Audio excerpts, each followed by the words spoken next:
అద్భుతమైన వాగ్దానం కదా యెహోషువకి. కానీ నెరవేరిందా?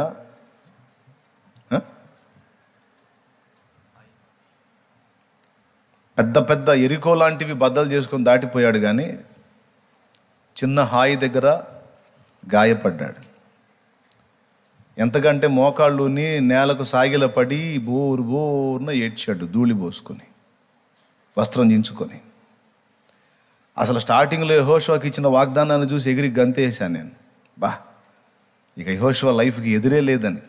ఎందుకంటే ఎవడు కూడా నీ ఎదుట నిలవనేరకుండా నేను నీకు తోడై ఉంటాను, మోషేకి తోడై ఉన్నట్టు నీకెందుకు, నిబ్బరం కలిగి ధైర్యంగా ఉండి అన్నాడు కదా. కానీ కొద్ది కాలం గడిచిన తర్వాత దానికి వ్యతిరేకమైన పరిస్థితిని యెహోషువ అనుభవించాడు. దేవుడు తప్పు కాదు, దేవుడు వాగ్దానం తప్పలేదు, కానీ ఆకాను అనేవాడు చేసిన కార్యం వల్ల దేవుని ప్రజలకు ఓటమి ఎదురైంది. దేవునితో సమాధానాన్ని బాగానే కలిగి ఉన్నాడు, కానీ యెహోషువ దేవుని ప్రజల విషయంలో బ్యాలెన్స్ మిస్ అయ్యాడు. దేవుడు నాకు తోడై ఉంటానన్నాళ్లే, ఆయనే అన్నీ చూసుకుంటాళ్లే అని భరోసా ఉంచాడో ఏమో మరి. దేవుని ప్రజలను హెచ్చరించడం మర్చిపోయినట్టున్నాడు. జాగ్రత్త, దేవుడు మనకు తోడై ఉండి వరుస విజయాలు అనుగ్రహిస్తున్నాడు. తప్పకుండా మనల్ని వాగ్దత్త దేశంలోకి చేర్చి మనకు స్వాస్థ్యాన్ని పంచిస్తాడు. అప్పటిదాకా ఎవడు ఎక్కడ కక్కుర్తి పడకండి, శాపగ్రస్తమైన దేన్ని ముట్టకండి, అపవిత్రతకు చోటివ్వకండి అని తన ప్రజలను జాగ్రత్త చేసే విషయంలో బ్యాలెన్స్ మిస్ అయినట్టున్నాడు. దెబ్బ తగిలింది, గట్టి దెబ్బ. నేను నీకు తోడై ఉంటాను, నీకు సహాయపడతాను, ఎవడు నీ ఎదుట నిలవనేరకుండా చేస్తాను, కానీ ఎప్పుడు నువ్వు జాగ్రత్తగా ఉండాలి, నీకు అప్పగించిన మందను కూడా నువ్వు జాగ్రత్తగా నడిపించాలి. అప్పుడు అది దేవుని మాట. అది జరగనప్పుడు ఖచ్చితంగా ఓటమి పాలవుతావు, ఖచ్చితంగా ఎదురు దెబ్బ తింటావు. అంతేగా, ఖచ్చితంగా అదే జరిగింది. అట్లాగా కొన్నిసార్లు మన జీవితంలో అన్ని వరుస విజయాలే కాదు, కొన్ని ఎదురు దెబ్బలు కూడా ఉంటాయి, కొన్ని అవమానాలు ఉంటాయి, కొన్ని ఓటములు ఉంటాయి. అంతా వెలుగే కాదు. ప్రసంగిలో అంటాడు, ఒకడు జీవించు దినములన్నింటిలో అనేక దినములు, చీకటి గల దినములు అనేక దినములు వచ్చును అన్నాడు. ఒకడు బ్రతుకుతున్న బ్రతుకంతటిలో చీకటి గల దినములు అనేకములు వచ్చును అన్నాడు. దాని అర్థం ఏంటి? అన్ని వెలుగులోనే ప్రయాణం కాదు. చీకటి గల దినములు అంటే చీకటి ఇబ్బందికి, సమస్యకు, శోధనకు, ఓటమికి, గాయానికి, శ్రమకు గుర్తు. కాబట్టి చీకటి గల దినాలు అంటే అర్థం ఏంటంటే అగచాట్లను అనుభవించే దినాలు, ఓటమిని రుచి చూసే దినాలు, గాయపడే దినాలు, శ్రమ పొందే దినాలు, దుఃఖం పొందే దినాలు. అది ఒకటి కాదట, అనేక దినములు వచ్చునని ముందే చెప్పేశాడు ప్రసంగిలో ప్రవక్త.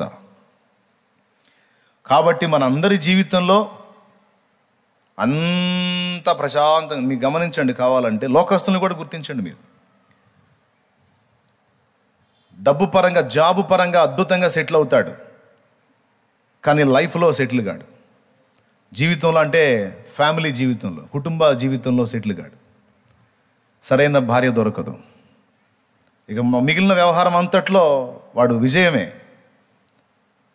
అలాగే కొంతమంది స్త్రీల జీవితంలో కూడా అన్ని విషయాల్లో జయమే, కానీ ఫ్యామిలీ లైఫ్లో మాత్రం సరైన హస్బెండ్ దొరకడు. వాడితో హింసపడాల్సి ఉంటుంది. ఒక వేదన అన్నమాట. నేను బయట అంతా జయించగలిగాను, కానీ ఇంట్లో ఓడిపోతున్నాను. బయట అంతా సాధించగలుగుతున్నాను, ఎదురులేని వ్యక్తిగా ఉన్నాను, కానీ ఇంట్లో నేను ఓటమి పాలవుతున్నాను. సో ఇక్కడ నేను ఓడిపోయాను. ఎక్కడో చోట ఓడిపోతానే ఉంటాడు. అవునా కాదా? కొంతమందికి ఫ్యామిలీ లైఫ్ బాగుంటే బయట జీవితంలో ఓటమి పాలవుతూ ఉంటారు. అట్లా ఎంత సంపన్నుడైనా, ఎంత ధనవంతుడైనా సరే మీరు అడిగి చూడండి, అయ్యా నువ్వు ఇంట బయట అన్ని విషయాల్లో, అన్ని రంగాల్లో నువ్వు విజయమేనా అంటే ఏం చెప్తా సార్ నా బాధ. కొంతమంది పిల్లల విషయంలో ఓటమి పాలవుతారు. అంతా బాగుంటుంది, ఇంటా బయట అంతా బాగుంటుంది, కానీ పిల్లల విషయంలో వాళ్ళు ఓటమి పాలవుతారు, గాయం పొందుతారు. అన్నీ బాగానే ఉన్నాయి కానీ పిల్లల విషయంలోనే నేను ఇట్లాగా నష్టపోయాను, ఇట్లా ఇబ్బంది పడుతున్నాను అని చెప్పేవాళ్ళు లేరా? ఉన్నారా లేరా? ఉన్నారు. కాబట్టి ఏదో ఒక రంగంలో, అటు ఇంట్లోనో బయటనో కుటుంబంలోనో వైఫ్ అండ్ హస్బెండ్ విషయంలోనో, లేకపోతే సంతానం విషయంలోనో, లేకపోతే బయట జీవితం సాధించే విషయంలోనో అన్నింట వరుస విజయాలు పొందేవాడు ఎవడూ లేడు. ఎంతమంది ఒప్పుకుంటారు? ఇక్కడే ఉన్నారు కదా, రైట్. దేవుని గట్టిగా స్తోత్రం చెప్పండి. అవసరాన్ని బట్టి ఎవరికి ఏ అనుభవాలు కావాలో, ఏ సమస్యలు కావాలో, ఏ టైంకి ఏది రావాలో అన్నీ ఆయన అనుమతించి రప్పించి తర్వాత ఆ సమయం అయిపోయిన తర్వాత తీసేస్తూ ఉంటాడు. విచిత్రమైన విషయం ఏంటంటే ఆకాశము క్రింద జరుగు ప్రతి కార్యమునకు ఒక సమయం కలదన్నాడు. అదే ప్రసంగి గ్రంథం 3వ అధ్యాయం 1వ వచనం నుంచి చదివితే ఒకసారి చూడండి, త్వరగా చూడండి. ప్రతివానికి సమయము కలదు, ఆకాశము క్రింద ప్రతి ప్రయత్నమునకు సమయము కలదు. ప్రతి వానికిని సమయము కలదు, ప్రతి ప్రయత్నమునకు సమయము కలదు. పుట్టుటకు చచ్చుటకు, నాటుటకు నాటబడిన దానిని పెరిగివేయుటకు, చంపుటకు బాగు చేయుటకు, పడగొట్టుటకు కట్టుటకు, ఏడ్చుటకు నవ్వుటకు, దుఃఖించుటకు నాట్యమాడుటకు, రాళ్లను పారవేయుటకు రాళ్లను కుప్పవేయుటకు, కౌగలించుట మానుటకు, వెదకుటకు పోగొట్టుకొనుటకు, దాచుకొనుటకు పారవేయుటకు, చింపుటకు కుట్టుటకు, మౌనముగా నుండుటకు మాటలాడుటకు, ప్రేమించుటకు ద్వేషించుటకు, యుద్ధము చేయుటకు సమాధాన పడుటకు, కష్టపడు వారికి తమ కష్టము వల్ల వచ్చిన లాభమేమి. ఎన్ని రకాల విషయాలు అభివర్ణించాడో చూడు. ప్రతి దానికి ఒక కాలం ఉన్నది, ఒక సమయం ఉన్నది సార్, అదంతా నిర్ణయించబడింది అన్నాడు. అన్నీ ఒకే సమయంలో జరగవండి, అన్నీ ఒకే కాలంలో అందవండి. ఏ కాలము దేవుడు నీకు ఏది అందాలని నిర్ణయించాడో, ఏ కాలంలో నువ్వు ఏది పొందాలని నిర్ణయించాడో అన్నిటికీ కూడా ఒక నిర్ణయ కాలం ఉన్నది అని బైబిల్ మనకు పాఠం నేర్పుతుంది. ఫస్ట్ నేను ఎక్కడ మొదలు పెట్టానో నాకు తెలుసు. మీరు ప్లేస్ గురించి ప్రార్థన చేయండి అన్న పాయింట్ కాడ మొదలుపెట్టా. ఎక్కడో మొదలుపెట్టి ఆడుకోపోతాడు ఈడు అనుకోవాకండి. మనం దరిద్రగొట్టు జీవితంలో ఉండటం దేవుని చిత్తమేం కాదు, ఆశీర్వాదకరంగా ఉండటం కూడా దేవుని చిత్తం అనే మాట నేను మాట్లాడి, మరి కొంతమంది జీవితాల్లో ఆయా పరిస్థితుల అవసరతలను బట్టి కొంతమందికి కొన్ని రకాలుగా ఒక్కొక్కరికి ఒక్కొక్క టైపులో జీవితంలో కొన్ని చేదనుభవాలు, కొన్ని మధురమైన అనుభవాలు రెండు రప్పిస్తుంటాడు దేవుడు అని చెప్పి దాన్ని వివరిస్తూ ఇటు వచ్చా. ఇప్పుడు నేను చెప్పాలనుకున్న పాయింట్కి వచ్చా. ఈ వచనంలో నుంచి పరిశుద్ధాత్మ దేవుడు మనందరితో మాట్లాడును గాక. ఉపదేశాన్ని అడ్డగింపు చూసే దురాత్మ శక్తులను యేసు నామములో బంధించును గాక. పరిశుద్ధాత్మ దేవుని సహాయం, సమృద్ధి జీవం మనకు లభించుగాక. హల్లెలూయా. గట్టిగా చెప్పండి అందరూ, చెప్పండి అందరూ. ఇప్పుడు సంతోషంగా వినండి. బైబిల్ గ్రంథంలో కొన్ని కాలాలను గురించి మనకు రాయబడి ఉంది. కొన్ని కాలాలు, ఏమేమి కాలాలు అంటే నిర్ణయ కాలం అనేది ఒకటి రాయబడి ఉంది, శోధన కాలము అనేది ఒకటి రాయబడి ఉంది, దర్శన కాలము అనేది ఒకటి రాయబడి ఉంది, వ్యర్థమైన కాలము అనేది ఒకటి రాయబడి ఉంది, శ్రమల కాలము, ఇబ్బందులు ఎదుర్కొనేటువంటి కాలం ఒకటి రాయబడి ఉంది. అలాగే నాశన కాలము అనేది కూడా రాయబడి ఉంది. నాశన కాలము ప్రసంగి గ్రంథం మీరు కానీ చూడగలిగితే ఆ కాలం మీరు చూడవచ్చు. రకరకాల కాలాలు అన్నమాట.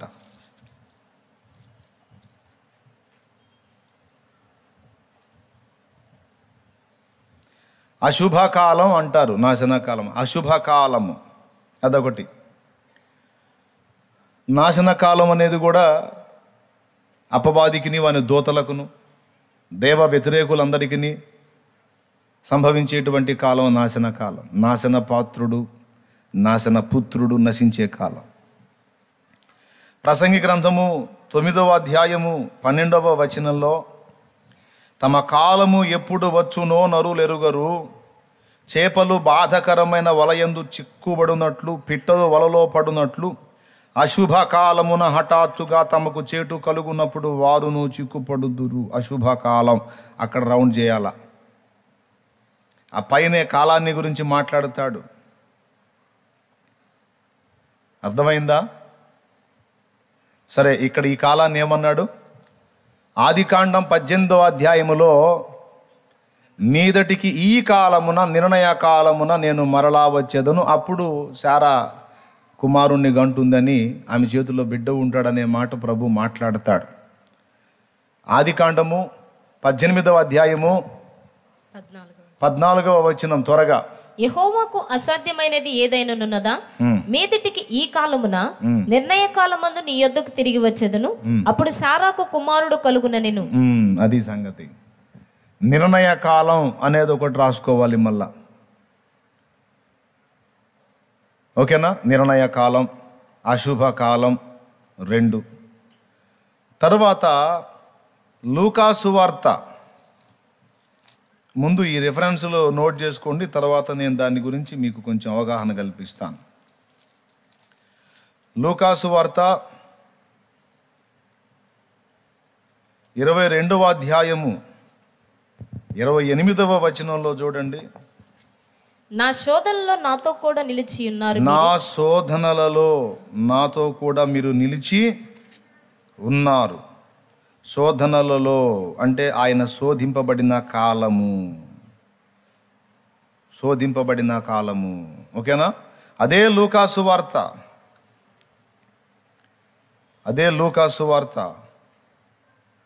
4వ అధ్యాయము 13వ వచనం చూడండి. అపవాది ప్రతి శోధనను ముగించి కొంతకాలము ఆయనను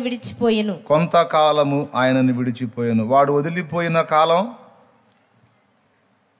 విడుదల పొందినటువంటి కాలం, శోధన లేని కాలం, ప్రశాంతకరమైన కాలం అనుకుందాం, సమాధానకరమైన కాలం. మరి వాడు శోధించిన కాలం శోధన కాలము. ఏమండి? యేసుప్రభు ఏమన్నాడు? నా శోధనలో మీరు నాతో కూడా నిలిచి ఉన్నారంటే, నేను శోధింపబడిన సమయములో మీరు నాతో కూడా నిలిచి ఉన్నారు గనుక నాతో పాటు మీరు కూడా సింహాసనాన్ని అధిరోహిస్తారు అనే మాట మాట్లాడాడు. తర్వాత మరికొన్ని వచనాలలో కూడా మీరు శోధనలో ప్రవేశింపకుండున్నట్లు, అంటే శోధన కాలం రాబోతుంది, మీరు జాగ్రత్త పడండి అని ఒక సమయాన్ని గురించి ప్రభు మాట్లాడాడు. సమయము అన్నా కాలము అన్నా ఒకటే. దేవునికి స్తోత్రం చెప్పండి గట్టిగా. 3 కాలాలు. శోధన కాలం ఒకటి, 2వది నిర్ణయ కాలం, 3వది అశుభకాలం. అశుభకాలం.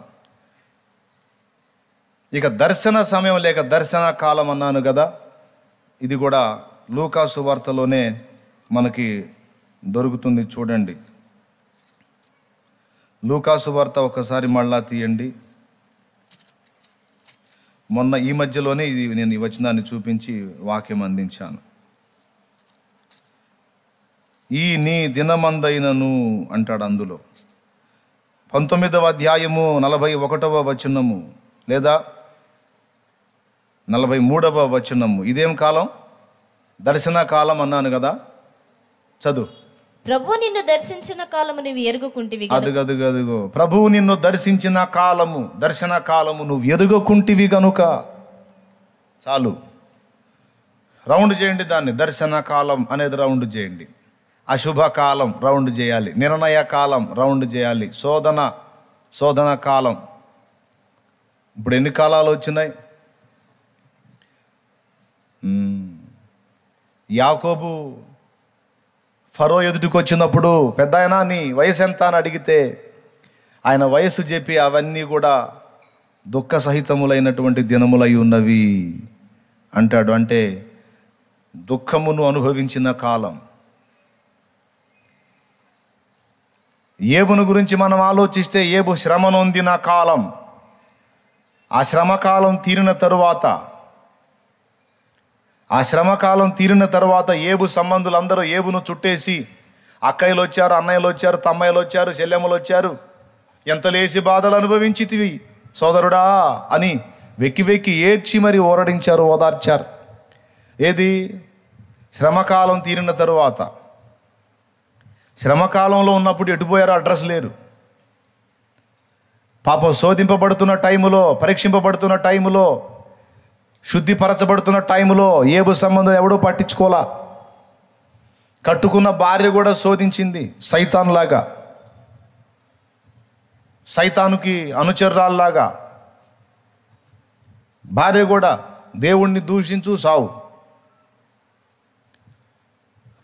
ఆ శోధన కాలం లేకపోతే ఆ శ్రమకాలం అయిపోయిన తరువాత ఇక దేవుడు రెండంతలుగా మళ్ళీ ఏబును ఆశీర్వదించడం మొదలుపెట్టిన తర్వాత మొత్తం వచ్చేసారు గుంపంతా. స్తోత్రం చెప్పండి పెద్దగా, చెప్పాలి గట్టిగా. మొత్తం వచ్చేసారు. వచ్చేసి ఒక్కొక్కడు ఒక్కొక్క ఉంగరం దొడిగారంట ఆయనకి. ఒళ్ళంతా చెడిపోయి చెల్లపెంక తీసుకొని గోక్కుంటుంటే ఏందిరా అని అన్నాడు లేడు. ఆ శ్రమకాలం తొలగించి దేవుడు సమాధాన కాలం రప్పించి ఏబుకు పూర్వపు వైభవంకి మించిన వైభవం మరలా ఇవ్వటం మొదలుపెట్టిన తరువాత మళ్ళా వచ్చి ఒక్కొక్కళ్ళు రింగు పెడుతున్నారట. రింగు. మరి రింగ్ ఎందుకు పెట్టారో ఆలోచించాల. తర్వాత చేద్దాం దాని గురించి పరిశోధన. అక్కడ కూడా ఉంటుంది మ్యాటరు. బహుమతులు చాలా ఉండగా ఉంగరమే ఎందుకు తొడిగారు? మీరు ఇంటికి పోయి ధ్యానించండి. దేవునికి స్తోత్రం చెప్పండి గట్టిగా.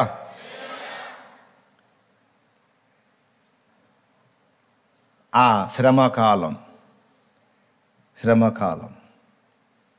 అలాగా ఇక బోలెడన్ని కాలాలు ఇందులో రాయబడి ఉన్నాయి. అయితే ఒక్క మాట చెప్తా,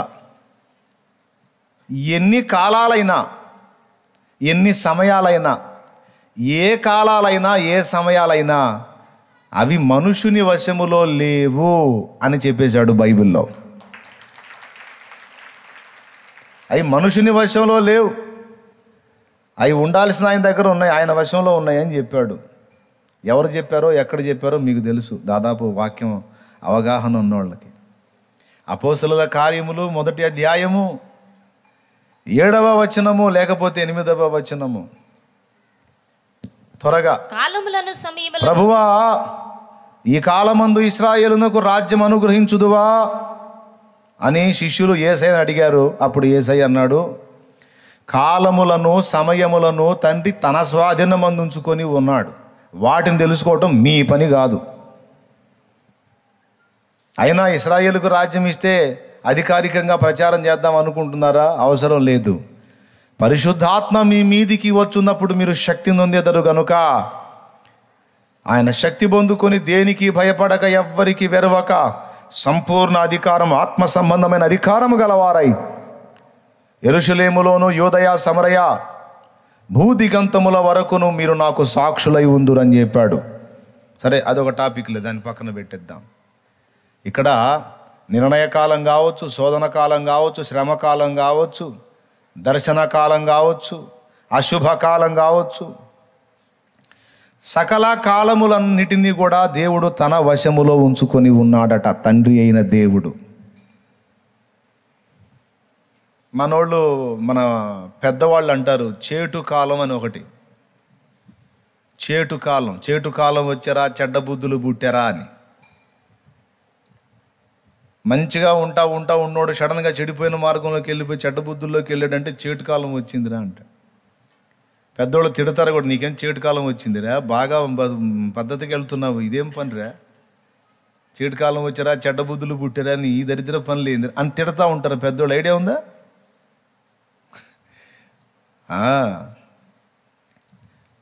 నేను చెప్తున్నాను ప్రియులారా, వరుసగా అన్ని కాలాలను కూడా మీరు ధ్యానించాలి, ఆలోచన చేయాలి. ఇందులో బోల్డ్ అంత పాఠం దొరుకుతుంది మనకి. మనమేమో ప్రయాణం చేస్తున్నాము బ్రతుకులో. మనకట దేవుడు ఒక సమయాన్ని, ఒక కాలాన్ని నిర్ణయించి ఏ కాలమునకు, ఏ సమయమునకు మనకి ఏది అందాలో, ఏది దక్కాలో, ఏది దక్కొద్దో, ఏది ఉండాలో, ఏది పోవాలో, ఏది జరగాలో, ఏది జరగొద్దో అన్నీ ముందే సమకూర్చి పెట్టాడట. అందుకే చెప్పాడు ప్రతి దానికి ఒక సమయము గలదు అని. గర్భవతి అయింది, వెంటనే హాస్పిటల్లో జాయిన్ అయ్యే సార్ కాన్పు చేయండి అంటదా? 3వ నెల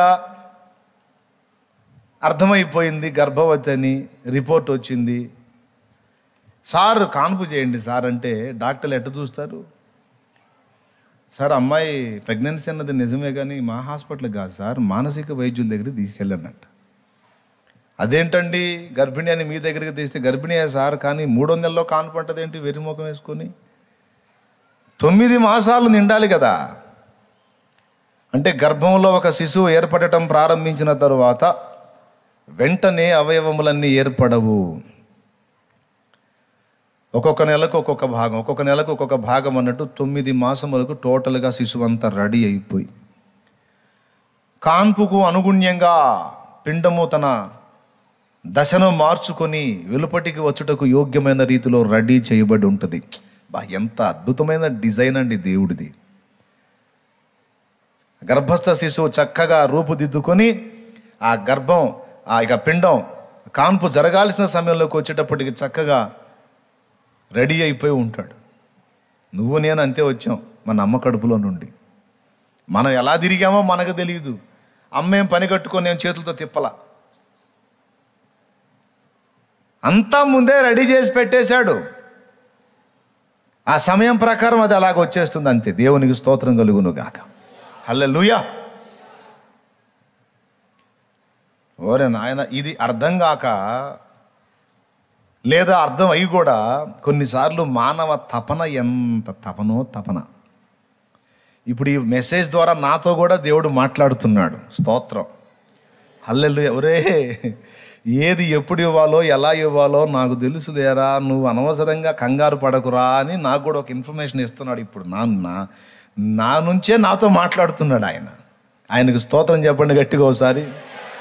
నువ్వు ముందుగానే ఆందోళన పడవాకురా, టెన్షన్ పడవాకురా. నేను దాచింది ఏదో దాచిపెట్టాను, ఆ సమయానికి నీకు అది అందేటట్టు నేను చేస్తానని నాతో చెప్తున్నాడు.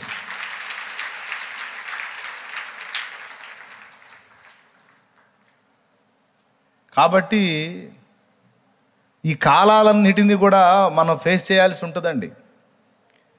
ఇప్పుడు చెప్పుకున్న కాలాలన్నీ కూడా అందరికీ వర్తిస్తాయి, అందరికీ వస్తాయి. మీరు పుట్టిన దగ్గర నుండి ఇప్పటిదాకా అన్ని శుభకాలాలే చూసారా, అశుభకాలాలు కూడా చూసారా? అన్ని మేలు పొందినదెల్లా శుభకాలం అనుకుంటే కీడు పొందిందెల్లా అశుభకాలం. అశుభకాలం అని ఏం చెప్పాడు? పిట్టలు వలలో చిక్కున్నట్లు. అంటే పిట్టలు హాయిగా స్వేచ్ఛగా మేతమేసి ఎగురుతూ ఆకాశంలో ఆనందించే కాలమేమో శుభకాలం అయితే, అవి వలలో చిక్కుబడ్డ కాలం అశుభకాలం. ఆత్మీయ జీవితంలో ఏ తప్పు పొరపాటు లేకుండా హాయిగా సాగిపోతున్న కాలం శుభకాలం అయితే, ఎక్కడో చోట ఏదో ఒక పొరపాటులో బలహీనతలో చిక్కుబడి విలవిలలాడే కాలము అశుభకాలం. దేవునికి మహిమ. అందుకే ఇర్మియా అన్న చెప్పాడు, అశుభకాలాన్ని కొంతమంది అనుకోకుండా తెచ్చుకుంటారు, కొంతమంది తెలిసి తెచ్చుకుంటారు, వద్దు చెల్లెమ్మ జాగ్రత్త అని చెప్పాడు. ఈ అశుభకాలాన్ని కొంతమంది ఊహించని రీతిలో యాదృచ్ఛికంగా పొందితే, కొంతమంది చేతులారా తెచ్చుకుంటారు అశుభకాలాన్ని. రంగు రంగుల ఆకర్షణలే విత్తనాలయేనా, రాకాసి మోకాల స్నేహాలే నీకు గురులుగా మారేనా. రంగు రంగుల ఆకర్షణలే విత్తనాలయేనా, రాకాసి మోకాల స్నేహాలే నీకు గురులుగా మారేనా. ఆకలి తీర్చగా చల్లిన నూకలు కావే చెల్లెమ్మ, ఆశతో నీవు వెళ్ళి వాలితే గురులే చెరలమ్మ. ఆకలి తీర్చగా చల్లిన నూకలు కావే చెల్లెమ్మ, ఆశతో నీవు వెళ్ళి వాలితే గురులే చెరలమ్మ. గుండెలో గుచ్చి మంటలో కాల్చే మాయే ప్రేమమ్మ, యవ్వన కాలపు కామపు చేష్టలు ప్రేమను కోకమ్మా. కళ్ళ ఎరుగని తెల్ల పావురమపై పైకెగిరావా, కఠినమైన ఈ లోకపు పోకడ కానక ఉన్నావా. కళ్ళ ఎరుగని తెల్ల పావురమపై పైకెగిరావా, కఠినమైన ఈ లోకపు పోకడ కానక ఉన్నావా. అయ్యో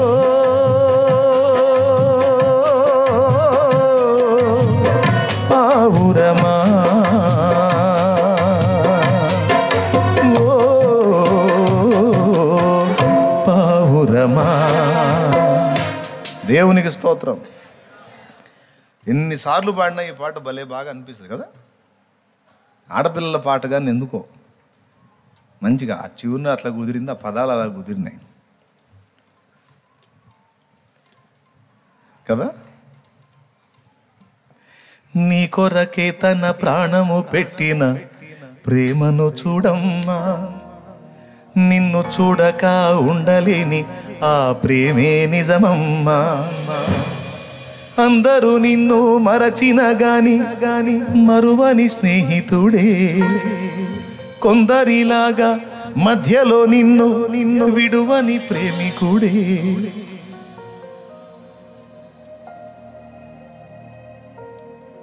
ఎంత మంచి ప్రేమికుడు.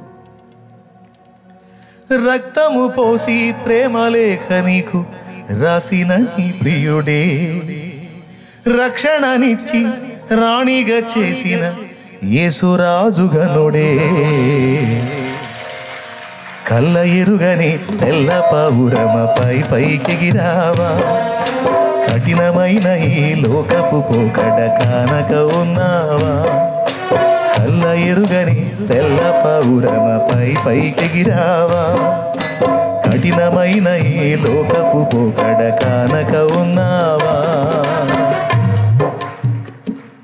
ఈ కాలం, ఈ సమయం అన్యులకు కూడా తెలుసు. అందుకే వాళ్ళు జాతకాలు చూపించుకునే, ఎప్పుడు చెడు రాబోతుందో, ఎప్పుడు కీడు రాబోతుందో, నాకు ఎంత ఆయుష్కాలం ఉందో, లాభం ఎప్పుడు, ఈ సంవత్సరం లాభం ఎంతో నష్టం ఎంతో అని చేతులు చూపించుకొని, పేరు బలాలు చూపించుకొని, హస్త సాముద్రికం ఇవన్నీ తిప్పలు పడతా ఉంటారు.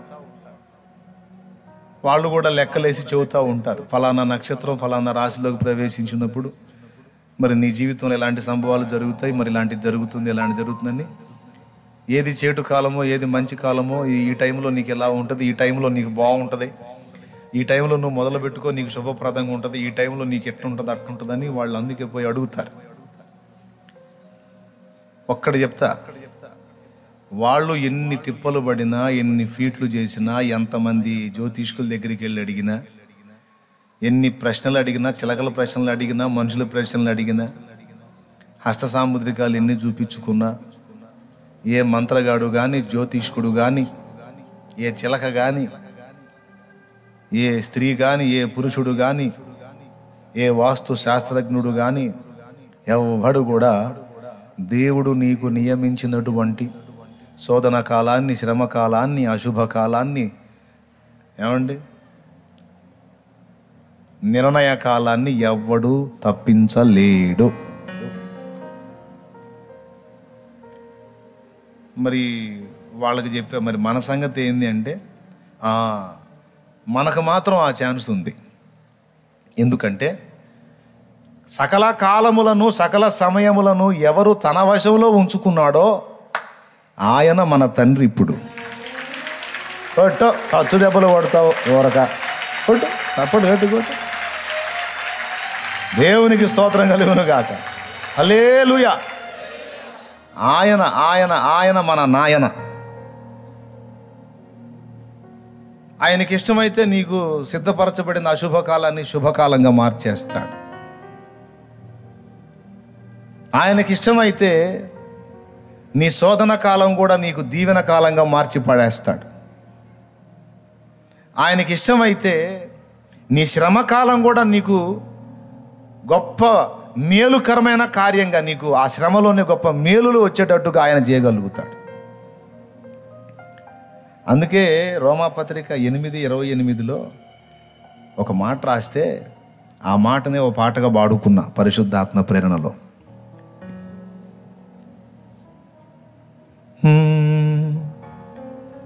అనుకున్నది జరుగదని కలత చెందకు, అనుకోనిది జరిగిందని దిగులు నందకు. మన ఇష్టము తెచ్చును మనకెంతో నష్టము, మన ఇష్టము తెచ్చును మనకెంతో నష్టము. ప్రభు చిత్తము జరిగితే అదే క్షేమము. దేవుని క్రియలన్నీ మన మంచి కోసము. దేవుని ప్రేమించు వారికి తన సంకల్పము చొప్పున పిలువబడిన వారికి, దేవుని ప్రేమించు వారికి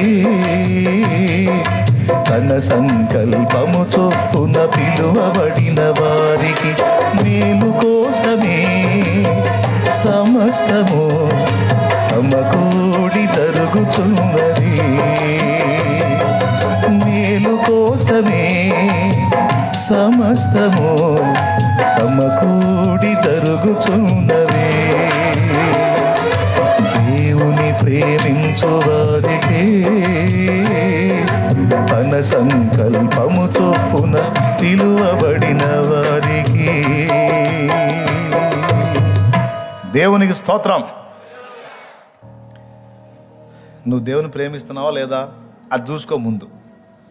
అన్నా భలే పనేనే, అమ్మా నా ప్రాణమన్నో అంటే చేయొద్దు. మామూలుగా ప్రేమించేది ఏందన్నా, ఆయన లేకపోతే నాకు జీవితమే లేదు. పిచ్చ ప్రేమ. నిజమేనా?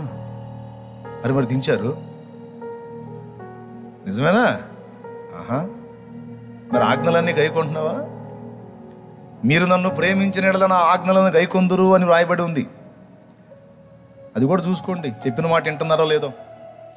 ప్రేమిస్తున్నానని మాట్లాడటం పాడబట్టం కాదు. మీరు నన్ను ప్రేమించిన యెడల నేను చెప్పిన మాటను మీరు స్వీకరించి అలా నడుచుకుంటారు, ఇదే సాక్ష్యం అన్నాడు. మీరు నిజంగా నన్ను ప్రేమిస్తే నేను వద్దన్నది చేయరు. మీరు నిజంగా నన్ను ప్రేమిస్తే నేను చెయ్యి అన్నది చెయ్యకుండా మానరు. ఇదే సాక్ష్యం. నువ్వు ఆయన్ని లవ్ చేస్తున్నావో లేదో, ప్రేమిస్తున్నావో లేదో అంటాను. హల్లెలూయా.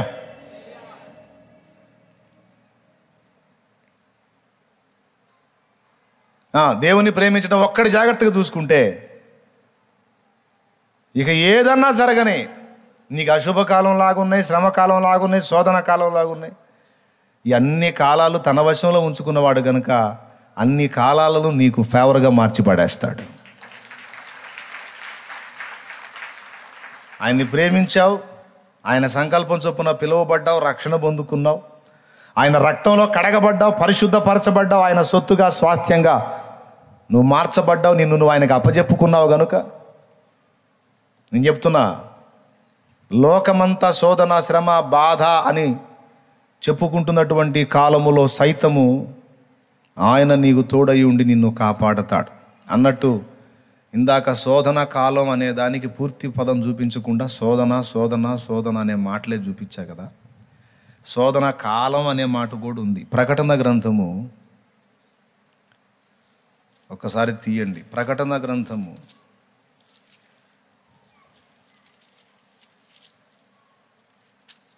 3వ అధ్యాయము 10వ వచనం లేదా 10వ వచనం చదువు.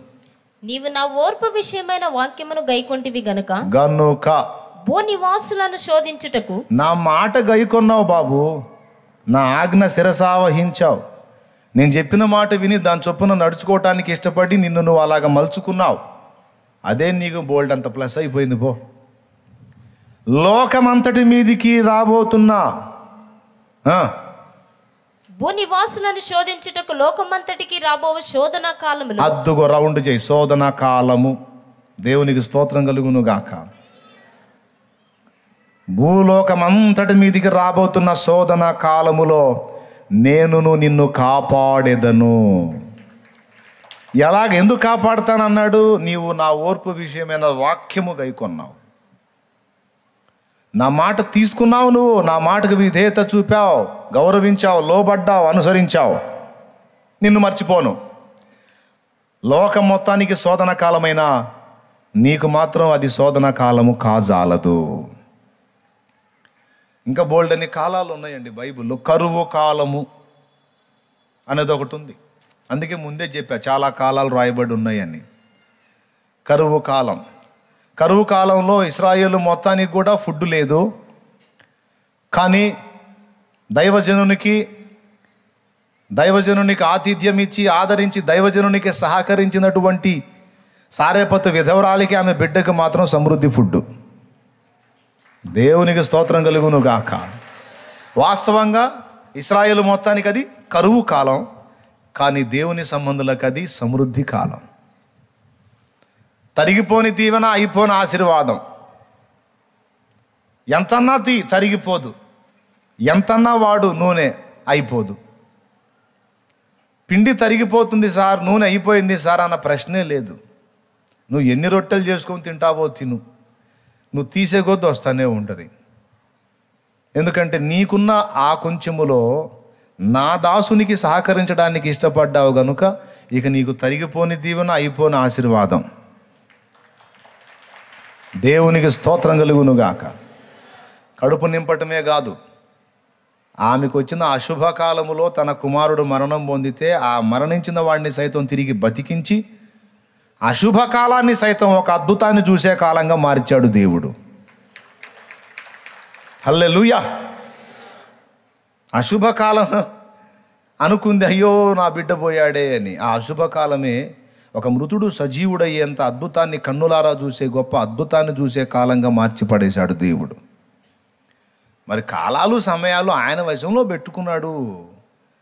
మనం అందుకుందామంటే ఎట్ట కుదురుద్ది?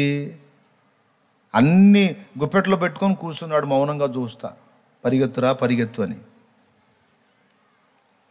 జగన్నాటక సూత్రధారి చిద్విలాసంగా నవ్వుతూ చూస్తూ ఉంటాడు మనకెళ్ళి. ప్రయాసతో పరుగులెత్తినా పొందాలని ఆశించిన, ప్రయాసతో పరుగులెత్తినా పొందాలని ఆశించిన, కరుణించు దేవా నీ కృప చేతనే, కరుణించు దేవా నీ కృప చేతనే కార్యాలు నెరవేరును, కార్యాలు నెరవేరును. ప్రయాసతో పరుగులెత్తినా పొందాలని ఆశించిన. ఇంకో పాట కూడా ఉంది. మా కృషి చేత కాదయ్యా ఏదైనా నీ కృప మాత్రమేనయ్యా, మా కృషి చేత కాదయ్యా ఏదైనా నీ కృప మాత్రమేనయ్యా, కార్యము సఫలము చేసే నీకు మహిమ ఘనత యుగముల వరకు, కార్యము సఫలము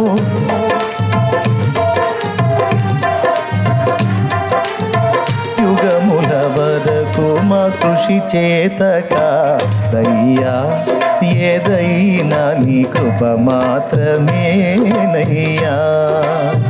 దేవునికి స్తోత్రం. నవ్వుతా కూర్చుంటాడు, చూస్తూ ఉంటాడు, పరిగెత్తురవై నేను పొలాల మీద తిరిగినట్టు. దేవునికి స్తోత్రం కలుగును గాక. అదొక మహాయజ్ఞంలాగా పెట్టుకొని ఏడాడ పొలాలన్నీ తిరుగుతున్నా, ఎక్కడన్నా దేవుడు దారి చూపిస్తాడేమో అని. ఆయన పని కోసమే, అది నా ఫీలింగ్. మళ్ళీ మాట్లాడుతున్నాడు, అదే పరిగెత్తు తిరుగు, ఎన్ని పొలాలు తిరుగుతావు, ఎన్ని ఎకరాలు తిరుగుతావో అని ఆయన చిద్విలాసంగా నవ్వుకుంటూ ఉంటాడు. ఇసుగు పుట్టినప్పుడు నేను చేసేది ఏముంది, ఇక మోకాళ్ళు వేసి నాకు తెలియదు ఏం చేసుకుంటావు, ఆ మీటింగ్ టైం దగ్గరకు వస్తుంది ఎట్లనో చేసుకో అని కూర్చుంటాయి. ఇక ఆయన తప్పకుండా తన కార్యాన్ని జరుపుకుంటాడు, ఆయన ఆపుకోడు.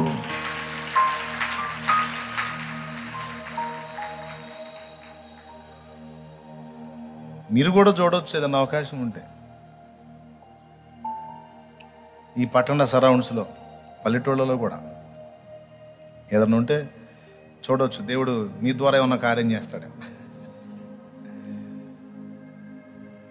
కానీ నేనైతే ఒకటి నమ్ముతున్నా, నేను పరిగెత్తుతున్నాను ప్రయాసతో, కానీ ఆ సమయానికి ఆ అవసరానికి సంబంధించినది ఏదో దేవుడు ముందే సిద్ధపరిచి ఉంటాడని నేను అనుకుంటున్నాను. మరి అట్ట అనుకున్నప్పుడు ఎందుకు మరి పరిగెత్తుతున్నావు, ఎందుకు తిప్పలు పడుతున్నావు అంటే అది కూడా ఆయనే చెప్పాడు కాబట్టి. వెదకుడి అది, అందుకని వెతుకులాట మొదలుపెట్టా. హల్లెలూయా. ఒరే బాబు, రెండు నువ్వే చెప్తున్నావు కదా. మరి అంతే, ఆయనే చూసుకుంటాడని నేను శుభ్రంగా బుక్కెడు తిని గూట్లో పప్పునేదా? లేదు. ఆ బాధ్యత దృష్టిలో పెట్టుకొని తిరుగుతూ ఉండాలి, వెతుకుతూ ఉండాలి. ఆయన సంకల్పం ఏదైతే వస్తుందో అది అందుబాటులోకి వచ్చేటట్టు చేసి చూడు అంటాడు, అయిపోయింది. ఒకవేళ మనం జాగా చూసుకున్న పైసే హోనా బోలేదు ఉనుదేనా, అది కావాలని ఆయన ఇవ్వాలి కదా. మరి నేను ఎవరిని అడిగేది, బాబు మీరు ధర్మం చేయండి అని అడిగేదా? పని నా దేవునిది కాబట్టి విజ్ఞాపన కూడా ఆయనకే చేస్తా, అడగటం కూడా ఆయన్నే అడుగుతా. ఇక ఆయన ఎవరితో మాట్లాడతాడో వాళ్ళు కదులుతారు, ఈ కార్యంలో నాకు సహాయపడతారు అన్నట్టు. ఈ లైవ్లో ఎంతమంది ఉన్నారో నాకు తెలియదు, కానీ ఈ లైవ్లో ఉన్న వాళ్ళందరికీ వందనాలు చేసి ఒక మాట చెప్తున్నాను. నా ప్రియ సోదరి సోదరులరా, ప్రత్యక్షంగాను పరోక్షంగాను నన్ను ప్రేమించి వెంబడిస్తున్న వాళ్ళు, ప్రత్యక్షంగా మీరు చేసేటువంటి సపోర్ట్, సహకారం, ఆర్థికంగా మీరు అందించే తోడ్పాటు, లైవ్లో నన్ను వెంబడిస్తున్నటువంటి బిడ్డలు నన్ను నమ్మి ప్రేమించి పరిచర్యకు సపోర్టుగా నాకు అందించినటువంటి సహాయం అంతటిని ఉపయోగించి దేవుని కొరకు న్యాయముగా ఖర్చు పెట్టడానికి నేను జాగ్రత్త తీసుకుంటా ఉన్నాను. అయితే ఈ సందర్భంలో ఒక మాట ఏంటంటే, కొంతమంది నాకు తోడ్పాటు అందించినప్పుడు లైవ్లో చూస్తున్నటువంటి వాళ్ళు కొంతమంది ఏదన్నా మన అకౌంట్కి ఏదన్నా మనీ పంపినప్పుడు లేక సహకరించినప్పుడు నేను వాళ్ళతో మాట్లాడటం కానీ, వాళ్ళని దర్శించడం కానీ, వాళ్ళకి ఫోన్లు చేయటం కానీ చేయటం లేదు. ఎందుకంటే దానికి ఒక కారణం ఉంది. కొంత మనీని మీరు నాకు తోడ్పాటు, అది 100 రూపాయలు కానీ, 10 రూపాయలు కానీ, రూపాయి కానీ, 1000 రూపాయలు కానీ, 10,000 కానీ, 1,00,000 కానీ, 10 లక్షలు కానీ, అది ఎంతైనా మీరు ఫస్ట్ దేవుణ్ణి నమ్మారు, తర్వాత ఇతడు నమ్మకమైన దైవజనుడు అని నమ్మి నాకు తోడ్పాటు అందించారు గనుక, లేకపోతే అందిస్తారు గనుక మీరు ఆ ఒక్కటే బేస్ అయి ఉండండి. ఫస్ట్ దేవుణ్ణి, తర్వాత తన దాసుని మీరు హృదయపూర్వకంగా నమ్మి ఏ గుర్తింపును ఆశించొద్దు, మళ్ళా నా నుండి రిప్లై ఆశించొద్దు. నేను వెంటనే మీరు మనీ వేయగానే నేను స్పందించాలని కోరవద్దు. ప్రార్థన అవసరత ఉంటుంది, చెప్పగోరుతారు, తప్పకుండా దైవజనులకు కాల్ చేసి చెప్పండి. తప్పకుండా నేను మీకోసం ప్రార్థన చేస్తాను. అందరి కొరకు నేను ప్రార్థన చేస్తాను. ఆర్థికంగా పరిచర్యలు నాకు తోడ్పాటు అందించే వాళ్ళ కోసం కూడా నేను చేస్తాను. కానీ మీరు నాకు పంపించినది ఏదైనా గోప్యంగా ఉంచాలి, అది 10 మందికి తెలియాల్సిన అవసరం లేదు. ఆఖరికి నాకు తెలిసి నేను కూడా మిమ్మల్ని ఘనంగా అనుకోవాలని కూడా అనుకోవద్దు. ఎక్కడ ఏ కోశాన మీరు గుర్తింపును ఆశించినా మీరు వేసిన దాని ఫలం పోగొట్టుకుంటారు. అందుకే మిమ్మల్ని నేను పట్టించుకోకుండా ఉన్నాను. ఎందుకంటే మీరు చేసిన దాని ఫలం మీకు దక్కునట్లు నేను ఎరిగి ఉండి కూడా మౌనం వహించాను. Praise the lord. ఒకవేళ దేవుడు నాకు ప్రేరణ ఇస్తే తప్పకుండా నేను మీకు కాల్ చేసి మాట్లాడతాను. ఎప్పుడు చేయాలో ఆయనకు తెలుసు, ఎప్పుడు మాట్లాడించాలో ఆయనకు తెలుసు, చేస్తాను. కానీ అన్న మమ్మల్ని పట్టించుకోలేదని మాత్రం పొర్రపాటును కూడా అనుకోవద్దు. ఎందుకంటే పరోక్షంగా కూడా చాలామంది బిడ్డలు నన్ను ప్రేమించి ఎంతో కొంత బీదలు కానీ ఎవరైనా వాళ్ళ కలిగిన దానిలో నుంచి పరోక్షంగా కూడా నాకు సహాయపడుతున్న బిడ్డలు ఉన్నారు. ఒక్కటి మాత్రం మీరు గుర్తుపెట్టుకోండి, యథార్థంగా దేవుని కొరకు అది వాడబట్టడానికి మనస్ఫూర్తిగా నేను ఇష్టపడుతున్నాను. దాని కొరకే ఖర్చు చేయడానికి నేను జాగ్రత్త పడతాను కనుక నేను మిమ్మల్ని గుర్తించలేదు అని మాత్రం అనుకోవద్దు. అలాగే నేను పబ్లిక్లో చెప్పలేదని కూడా అనుకోవద్దు. అలా చెయ్యను. నేను అలా చేయటం వల్ల నష్టం కలుగుతుంది. మీకే రావాల్సిన ఫలము అందదు, ఆశీర్వాదం దొరకదు. మనుషులు ఎప్పుడైతే ఘనపరుస్తారో అది పోతుంది. కాబట్టి ఈ కారణం చేత నేను ఎవరు ఏ విధంగా తోడ్పాటు అందించినా అది గోప్యమే కానీ పబ్లిక్ చేయబడదు. అలాగే మీరు ఒకవేళ మనీ వేశారనుకో, వెంటనే నేను కాల్ చేశాను అనుకో, నీ మనసులోనే నా మీద ఒక దురభిప్రాయం వస్తుంది. ఏంటో తెలుసా? పైసలు వేస్తే వెంటనే శాలేమన్నా స్పందిస్తాడు, మనీ మైండెడ్ అని నువ్వే అనుకోవచ్చు. కానీ ఈ పరిచర్య ధనమూలంతో జరుగుతున్నది కాదు, పరిశుద్ధాత్మ కృపతో ప్రార్థనా మూల్యంతో జరుగుతున్న పరిచర్య.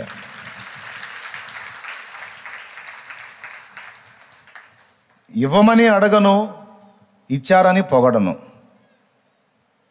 ఇవ్వమని నిన్ను అడిగింది దేవుడు, ప్రేరేపించింది దేవుడు, ఇప్పించింది దేవుడు, నువ్వు ఇచ్చిన దాన్ని స్వీకరించింది కూడా దేవుడే అని గుర్తించి సంతోషించు. మొత్తం రాయబడిద్ది, ప్రతి రూపాయికి తగిన జీతం నీకు భద్రం చేయబడిద్ది. 1000 రెట్లు పొందడానికి నువ్వు ఖచ్చితంగా అర్హత పొందుతావు. గోప్యత అంటే రహస్యాన్ని కాపాడుకోగలిగితే. పబ్లిక్ కావాలని ఆశించావంటే పోతుంది. సో ఇది గుర్తుపెట్టుకోవాలి. ఎందుకంటే సందర్భాల్లో గుర్తు వచ్చింది, అందుకని చెప్తున్నాను నేను. ఎవరితో దేవుడు మాట్లాడాలనుకున్నాడో వారితో మాట్లాడతాడు. నా పాయింట్లోకి వచ్చేస్తున్నాను నేను. సహోదరి సహోదరులారా, లైవ్లో వీక్షిస్తున్న వాళ్ళారా, గుర్తించండి. ఈ మనవిని గమనించి, అన్న పట్టించుకోలేదు, మేము ఇలాగా ప్రయాసపడి మాకున్న దానిలో చేస్తున్నాం, అన్న కనీసం అందిందే అని కూడా చెప్పట్లేదు, అది మీకు చెప్పడానికి సహోదరులు ఉన్నారు. తప్పకుండా మీరు కాల్ చేస్తే తప్పకుండా వాళ్ళు చెప్తారు. ఏది కూడా వ్యర్థపుచ్చబడదు, అనవసరంగా ఖర్చు కాదు. ఎవరి భోగాలకో, ఎవరి డాబు దర్పాలకో, ఎవరి సుఖ విలాసాలకో అది ఖర్చు కాదు.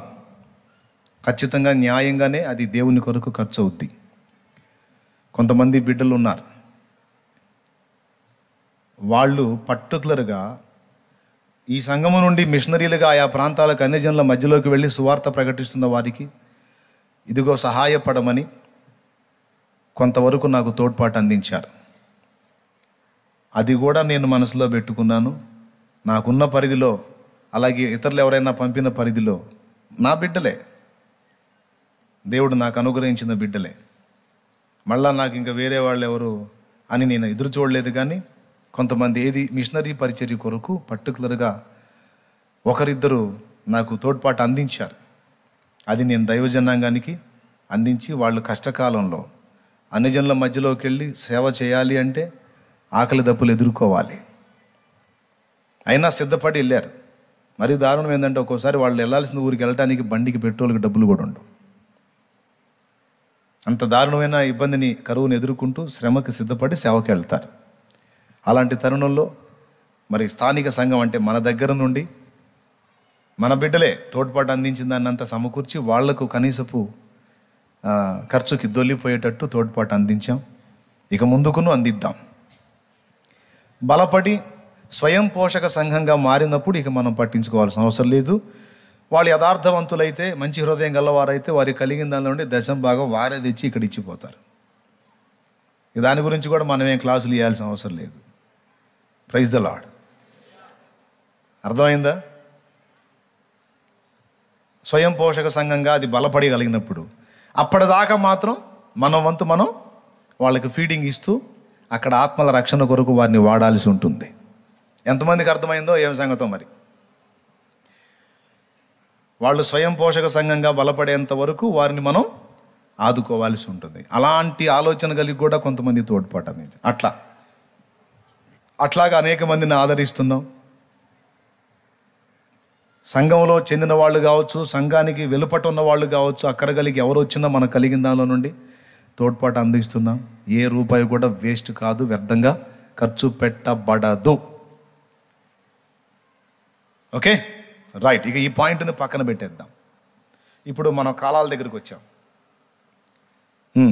మా కృషి చేత కాదయ్యా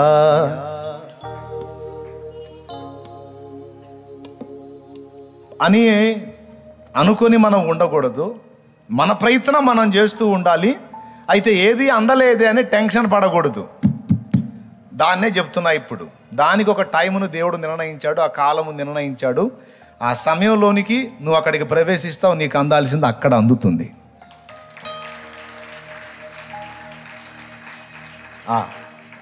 అప్పటిదాకా మనం గందరగోళం అయిపోతూ ఉంటాం. అయ్యో అయ్యో అయ్యో ఏం కాలేదని. కానీ కాదు. తప్పకుండా దేవుడు నీ పరిస్థితులను మార్చగలిగిన సమర్థుడు. ఆయన వశంలో పెట్టుకున్నాడు. నీకు అశుభకాలం నడుస్తుందా? శుభకాలంగా మారిపోతుంది. శోధన కాలం నడుస్తుందా? అట్లయితే లోకమంతటికి శోధన కావచ్చేమో కానీ నీకు అది ప్లస్గానే మారుతుంది. శ్రమకాలం నడుస్తుందా? అట్లయితే కానీ శ్రమకాలం కూడా నీకు మేలుకరమైన కాలంగా దేవుడు మార్చగలడు. ఎందుకంటే ఆయన వశంలో పెట్టుకున్నాడు కదా. అయితే నీవు 2 కాలాలు గుర్తించాలి.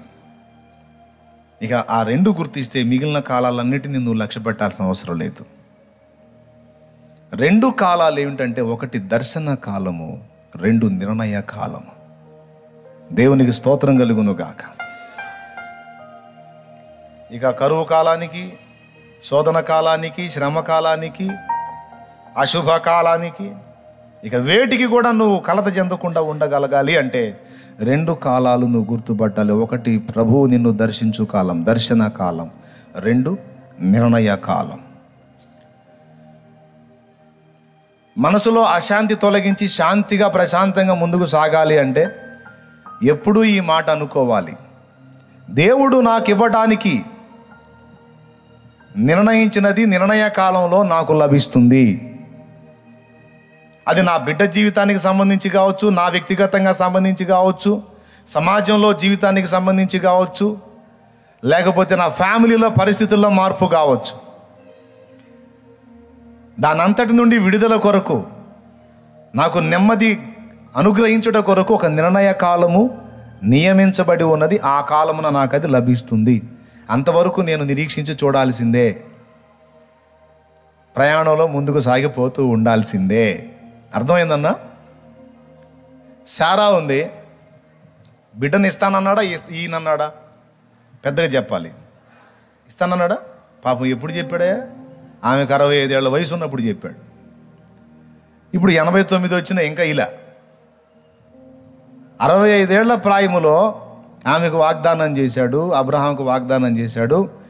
దాదాపు ఆమెకు ఇప్పుడు 90 దగ్గర వచ్చినాయి, కానీ సంతానం 89 ఏళ్ళకు కూడా లేదు. 89 ఏళ్ల ప్రాయములో ఉన్నప్పుడు వచ్చాడుగా దర్శించి అప్పుడు చెప్పాడు ఏమని అంటే, నేను నీకు బిడ్డని ఇస్తానని వాగ్దానం చేశా, వాగ్దానం తప్పను. నీతో కూడా చెప్తున్నాడు, నిన్ను ఆశీర్వదిస్తాను, ఖచ్చితంగా నేను ఎత్తిపడతాను, నిన్ను తలగా నియమిస్తాను, నీకు విశ్రాంతిని ఇస్తాను అని నేను చెప్పా. మాట తప్పను, ఇస్తా. అయితే ఏ టైంలో చెప్పావు, ఇంతవరకు ఇవ్వలేదు అని నువ్వు అనొద్దు. నేను ఇచ్చినప్పుడు నువ్వు పొందంతే. అదేదో ఇప్పుడే ఈ ప్రభువా, ఎప్పుడు ఇవ్వాలో నాకు తెలుసు, ఎలా ఇవ్వాలో నాకు తెలుసు, ఎందుకు ఇవ్వాలో నాకు తెలుసు. ఉదాహరణకి ఒక 20 ఏళ్ళ ముందు అబ్రహాంకు 75 ఏళ్ల ప్రాయములోనే ఇస్సాకుని ఇచ్చేశాడు అనుకో. రెబకా ఇస్సాకుకి ఈడయిద్దా?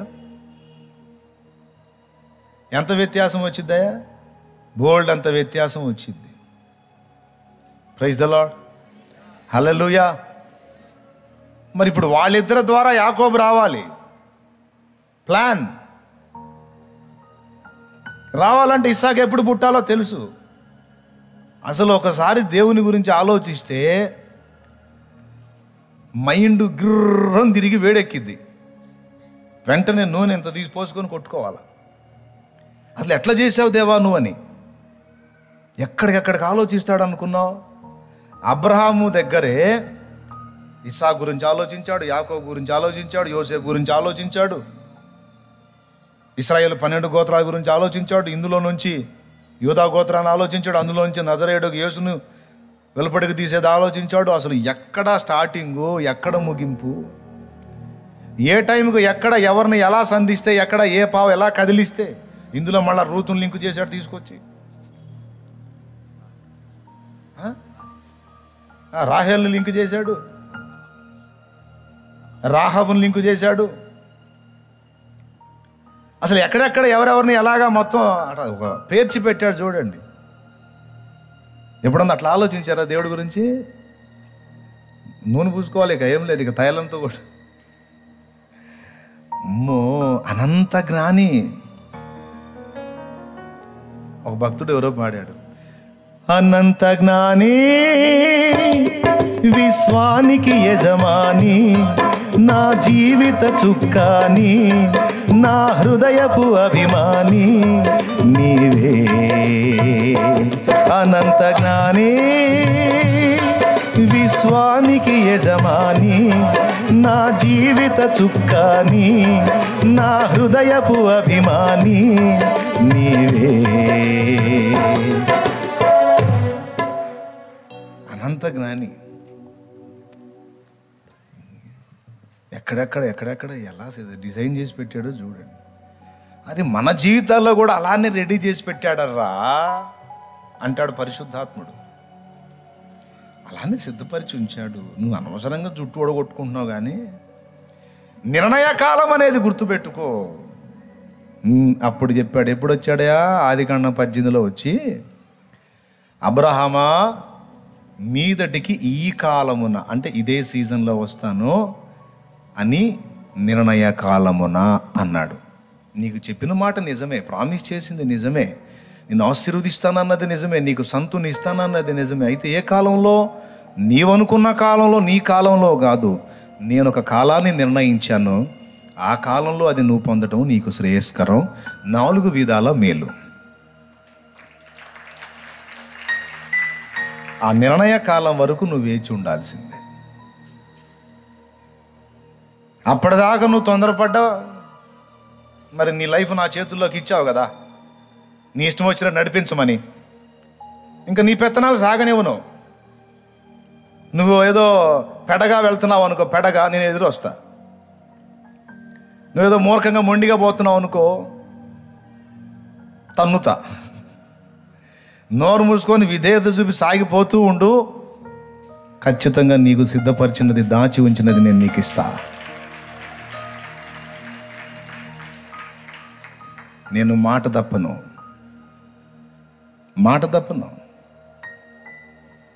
తప్పుతాడా? ఎంతమంది నమ్ముతున్నారు? నీకు విడుదల కావాలి, ఏదో ఒక ఇబ్బందిలో శోధించబడుతున్నావు, విడుదల కావాలి, ఓకే, ఇప్పుడే తీసే ప్రవ్వా. కాదు, ఇంకా కొంచెం కావాలి నీకు. ఇంకేముంది ప్రవ్వా, నలిగిపోయాగా ప్రవ్వా, ఇంకెందుకు ప్రవ్వా, తీసే ప్రవ్వా. కాదు అమ్మ, ఇంకా కొంచెం టెంపర్ ఉంది నీ దగ్గర. ఎక్కడుంది ప్రవ్వా? దీనున్న అయిపోయాగా ప్రవ్వా అంటే డైలాగులోనే దీనత్వం వచ్చింది, కానీ ఇంకా హార్ట్లో దీనత్వం రాలా, ఇంకొద్దిగా ఉంది. ఇప్పుడే తీసాను అనుకో, మళ్ళా నువ్వు టెంపర్గానే ఉంటావు. అందుకని పూర్తిగా అది విరిగిందాక ఇంకొంతిగా ఉంటుంది. అది అయిన తర్వాత తీసేస్తా. చూసేవాళ్ళకి అర్థం కాదు పాపం ఎంత దీనుడో, ఎంత అల్లాడిపోతున్నాడో అని. మన ఫీలింగ్ కూడా మనకంతే, చాలా దీనున్న అయిపోయాను, మన మీద మనమే జాలి పడతా ఉంటాం. దేవుడు మాత్రం చూస్తూ ఉంటాడు. ఎవరికెళ్ళి మనకెళ్ళి చూస్తాడు, మనల్ని దీనులు అనుకునే వాళ్ళకెళ్ళి కూడా చూస్తాడు. ఎవడరా తిక్కలోళ్ళలాగా ఉన్నాడు, వాడు దీనుడా, లోపల ఫుల్ టెంపర్ రా బాబు, నేనేం పిచ్చి పెట్టాను ఎరగొడుతున్నాను అనుకున్నావా? కొద్ది కాదు, ఆయన ఏదో బ్యాలెన్స్ చేసుకుంటున్నాలే, లేకపోతే మామూలు సరుకు కాదు, లోబడే రకం కాదు. అది విరిగిన దాకా నువ్వు ఆగాల్సిందే. అది విరిగిన నాడు, నువ్వు నేను అనుకున్న విధంగా నువ్వు మెత్తకలోకి వచ్చిన నాడు, నిజంగా మెత్తబడ్డ నాడు, నేను దాని నుండి నీకు విడుదల ఇస్తాను, నిన్ను విడిపిస్తా. దానికి కూడా ఒక కాలం నిర్ణయించా. ఏమండి, సిమెంట్తో గోడ కట్టాడండి, సిమెంట్తో పిల్లర్స్ పోసాడండి, ఆ రోజే పోసాడండి, ఆ రోజే స్లాబ్ వేస్తే ఉంటుందండి? మరి ఎప్పుడు వేయాలండి? కనీసం 24 గంటలు టైం పట్టుద్ది, అది సెట్ కావాలి, అప్పుడే పైన స్లాబ్ ఆగుద్ది. అంటే ఒక సిమెంట్ సెట్ కావడానికి నిర్ణయకాలం 24 గంటలు. గర్భంలో శిశువు ఏర్పడటం ప్రారంభించిన దగ్గర నుండి వాడు ప్రసవమై బయటికి రావడానికి 9 నుంచి 10 నెలలు నిర్ణయకాలం, అంతే. అవునా కదా? ఇప్పుడు నేను వాక్యం మొదలుపెట్టాను,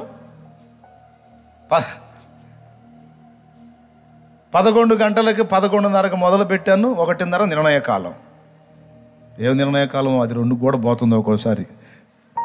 ఇక అది ఆయన నిర్ణయకాలం. మరి ఇక అది కాలములు వశములు, సమయములు ఎవరి వశంలో పెట్టు. దేవునికి స్తోత్రం కలుగును గాక. హల్లెలూయా. ఓ నిర్ణయకాలం ఉంది. అదే ఇందాక ప్రసంగిలో చెప్పాడు, ఆకాశము క్రింద జరుగు ప్రతి దానికి ఒక సమయము, నాటుటకు, పెరికి వేయుటకు, నవ్వుటకు, ఏడ్చుటకు, కుట్టుటకు, కుట్టుట మానుటకు, ఇంకా చాలా చెప్పాడుగా, ఒక డజన్ దాకా చెప్పినట్టున్నాడు. కాబట్టి ప్రతి దానికి ఒక సమయము నిర్ణయమై ఉన్నది. ఆ నిర్ణయ కాలములో మాత్రమే నీకు అది లభిస్తుంది. అంతవరకు నీ జీవన ప్రయాణంలో సాగిపోతూ ఉండాలి. ఏబుకు శ్రమలు స్టార్ట్ అయినాయి. అరే ఎలా బయటపడదామన్నా కుదరట్లా. పాపం ఈ పాటే పాడుకున్నాడు.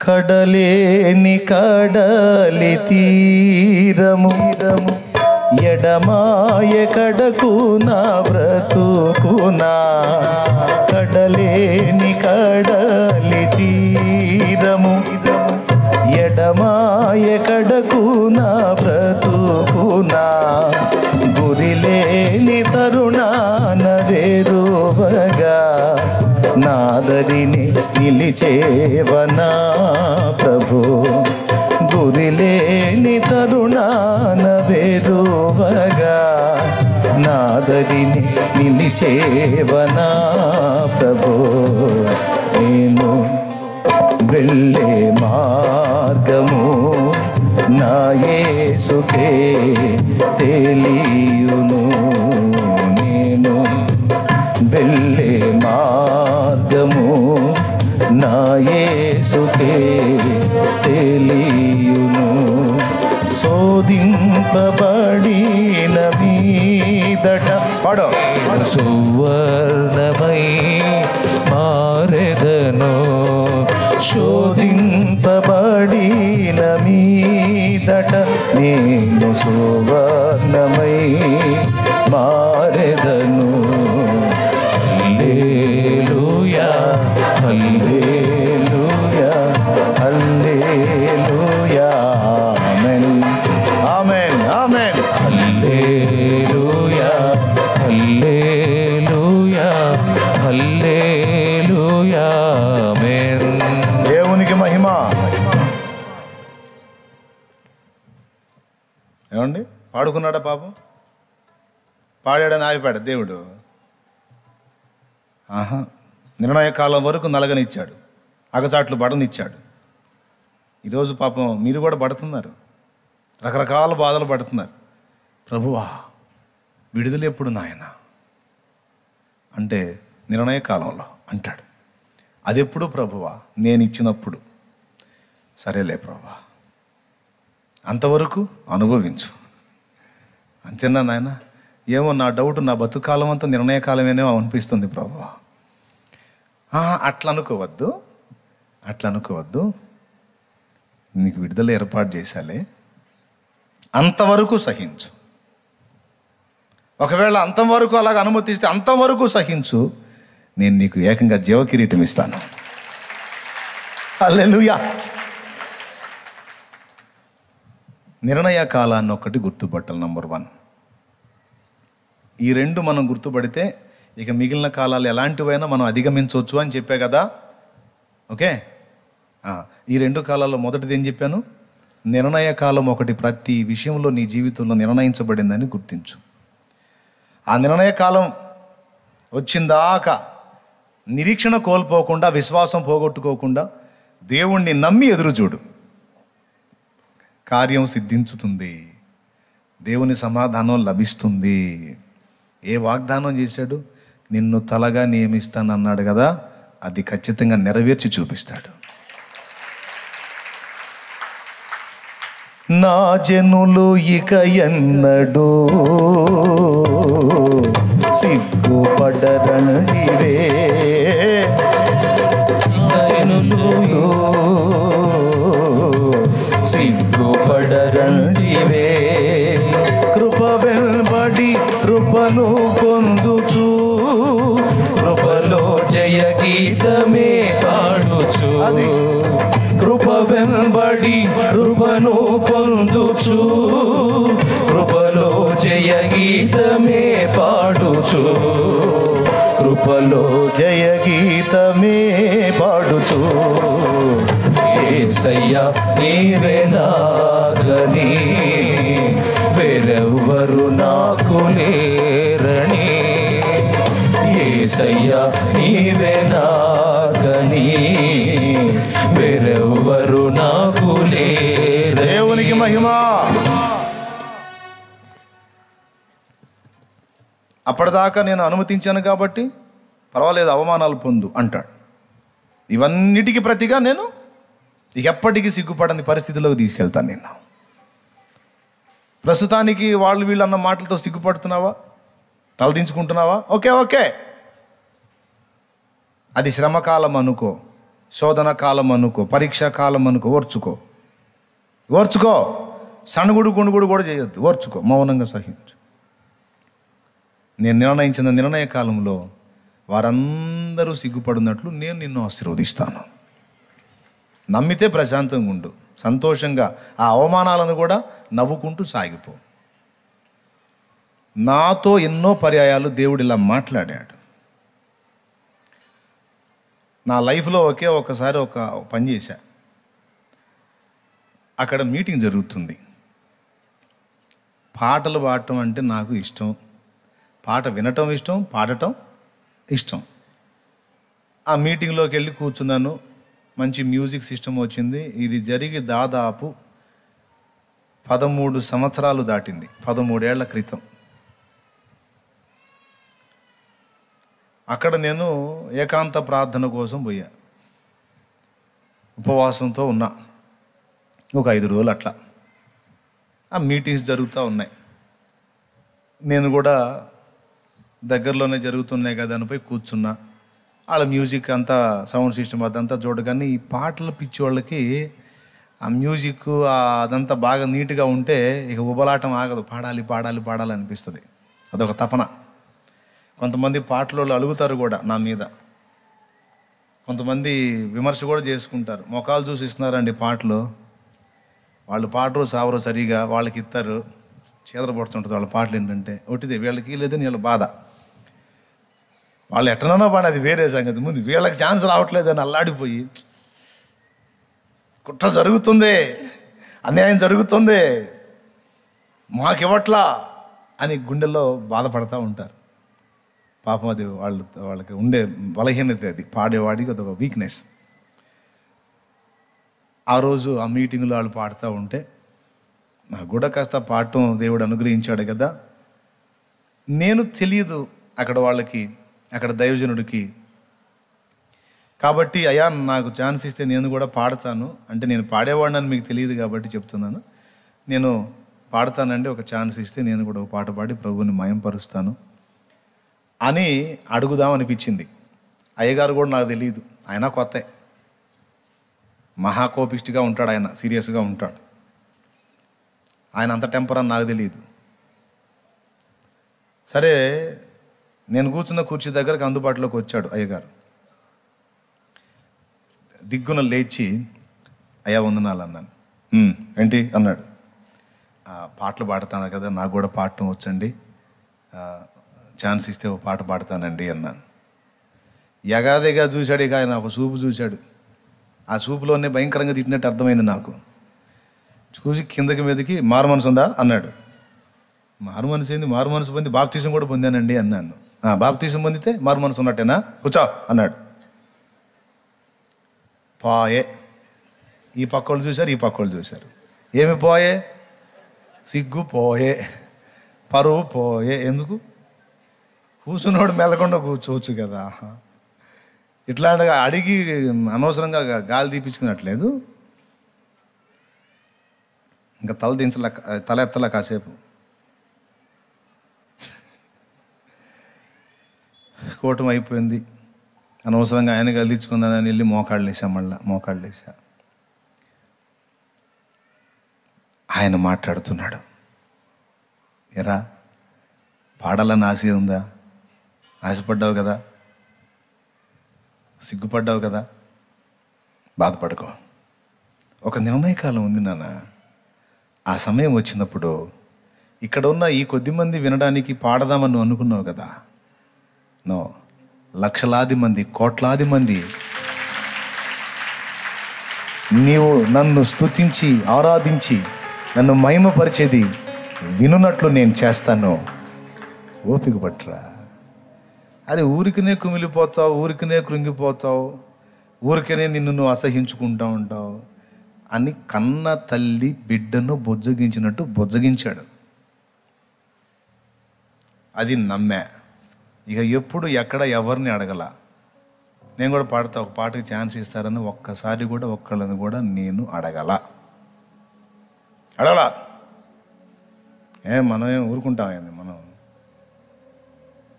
నేను పాడి నిజంగా ఆయన మయంపరచడం ఆయన చిత్తం అయితే, నా స్వరం, దేవుడు నాకు ఇచ్చిన స్వరము ద్వారా తన నామాన్ని ప్రకటించుకోవాలి, మయంపరచుకోవాలి అనేది ఆయన సంకల్పం అయితే ఆయనే నాకు అవకాశం ఇవ్వాలి. నేను ఏ మీటింగ్కి వెళ్ళినా ఎక్కడికి వెళ్ళినా వాళ్ళతో ఆయనే మాట్లాడుకోవాలి, ఆయనే నన్ను పిలిచే అవకాశం ఇవ్వాలి. ఇంకా చెప్పాలంటే నేను ఎవరికి కనపడకుండా కూడా కూర్చుంటా అని పని కట్టుకొని పోయి దాక్కునేవాడిని. దేవుడికి టెస్ట్ అన్నమాట, పరీక్ష. గిద్యోన్లాగా ఎక్కడో మూల కూర్చునేవాడిని, ఎవరికి కనపడకుండా. ఎవరు చూసేవాళ్ళు ఆ స్టేజ్ మీద ఉన్న మెయిన్ కన్వీనర్కి చెప్పేవాళ్ళు, ఫలానా పర్సన్ వచ్చాడు, సాంగ్స్ బాగా పాడతాడు, ఒక అవకాశం ఇద్దాం. ఇక అక్కడి నుంచి ఆ పాడే పర్సన్ పాట అయిపోయిన తర్వాత మన మధ్యలో బ్రదర్ షాలేమురాజు గారు ఉన్నారు, వారు వచ్చి ఒక పాట పాడతారు. ఏడ చూశారా బాబు అన్నారు. వాళ్ళు కాదు, చూడాల్సిన వాడు చూస్తాడు, ఇవ్వాల్సిన సమయంలో అవకాశం ఇస్తాడు. పాటేగా ఏముందని మీరు అనుకుంటారేమో. ఆ పాటే తోట. దేవునికి స్తోత్రం, హల్లెలూయా. తెలంగాణ ఉద్యమం అంతా కూడా పాట మీదే ప్రయాణం చేసింది. నక్సల్ బరి అంతా కూడా పాట మీదనే ప్రయాణం చేసింది. క్రైస్తవ సౌవార్థీకరణలో పాటకి గొప్ప ప్రాబల్యం ఉంది. పాటను తక్కువ అంచనా వేసేవాడల్లా తేడాపడ్డట్టే. స్తోత్రం, హల్లెలూయా. చేశాడా లేదా దేవుడు ఆ పని? చేయలేదా? మరి మిలియన్ ప్రజలు చూసేటట్టు, వినేటట్టు, కోట్లాది మంది వినేటట్టు నా యేసయ్య చేశాడు. మరి ఆ రోజు సిగ్గుపడ్డాగా ఇటుపక్క వాళ్ళు ఇటు చూశారు. ఎందుకు వీడికి అన్నట్టు పరువు తీపించుకున్నాడు అనవసరంగా. ఏం పర్లా, సిగ్గుక అవమానానికి అప్పచెప్పాడా? ఆనందంగా స్వాగతించు, నీకే స్తోత్రం, నువ్వు చూస్తున్నావుగా. కానీ ఒకరోజు వచ్చింది, ఆయన ఘనపరచడం మొదలుపెట్టాడు.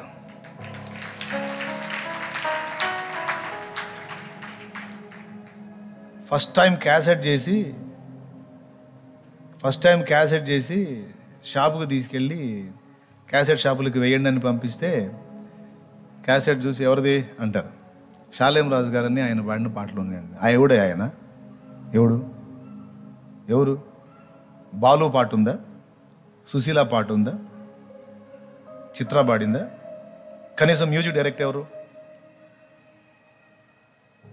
ఫలానా వాళ్ళు పాడారా? ఒక పాట ఉందా లేదా? వద్దులేపో. అంటే ఏంటి? ఎవరైతే గుర్తింపబడ్డారో వాళ్ళ ఫేస్ కనపడితే క్యాసెట్ కొనుక్కుపోతారు. ఏదో కొత్త ఫేసు లేదు సార్, పాట బాగుంటుంది సార్, మంచి ఆత్మీయంగా ఉంటాయి సార్. అవునా? ఇక వచ్చినోడికల్లా కూర్చోబెట్టి నేను క్యాసెట్ పెట్టి వినిపించి బాగున్నాయా, ఇప్పుడు తీసుకెళ్ళండి అని నమ్ముకోవాలా, తీసుకెళ్ళవా అని.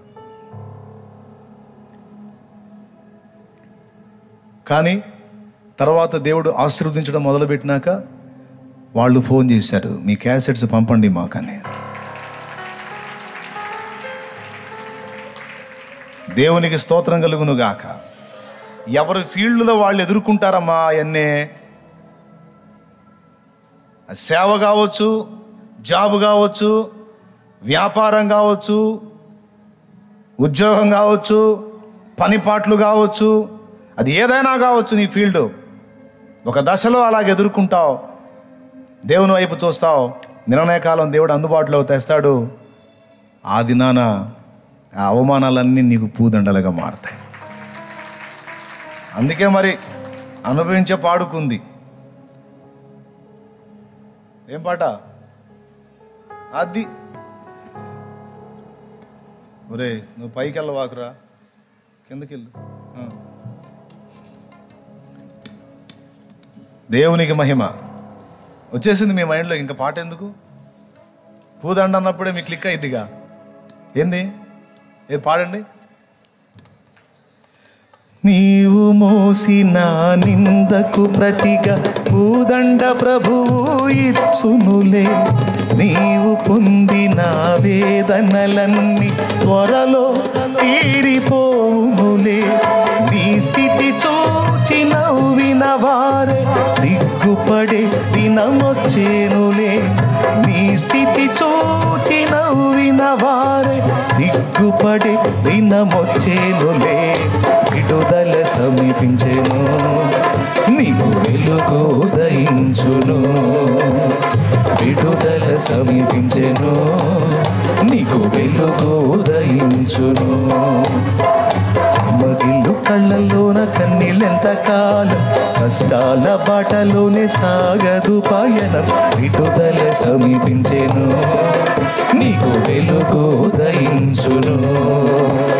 విడుదల సమీపించెను, నీకు వెలుగు ఉదయించును. దేవునికి మహిమ. చేశాడు, అనుభవిస్తున్నా, ఆనందిస్తున్నా. మీరు ఎంతమందికి నమ్మకం ఉంది? నాకు కూడా చేస్తాడనా? ఏంది నీరసంగా చేయుతారింది? లో బీపీ పేషెంట్ లాగా ఉల్లాసంగా విశ్వాసంతో. సుబ్బారావు మరి సమస్తాన్ని తన వశమందుంచుకున్నవాడు మన దేవుడు.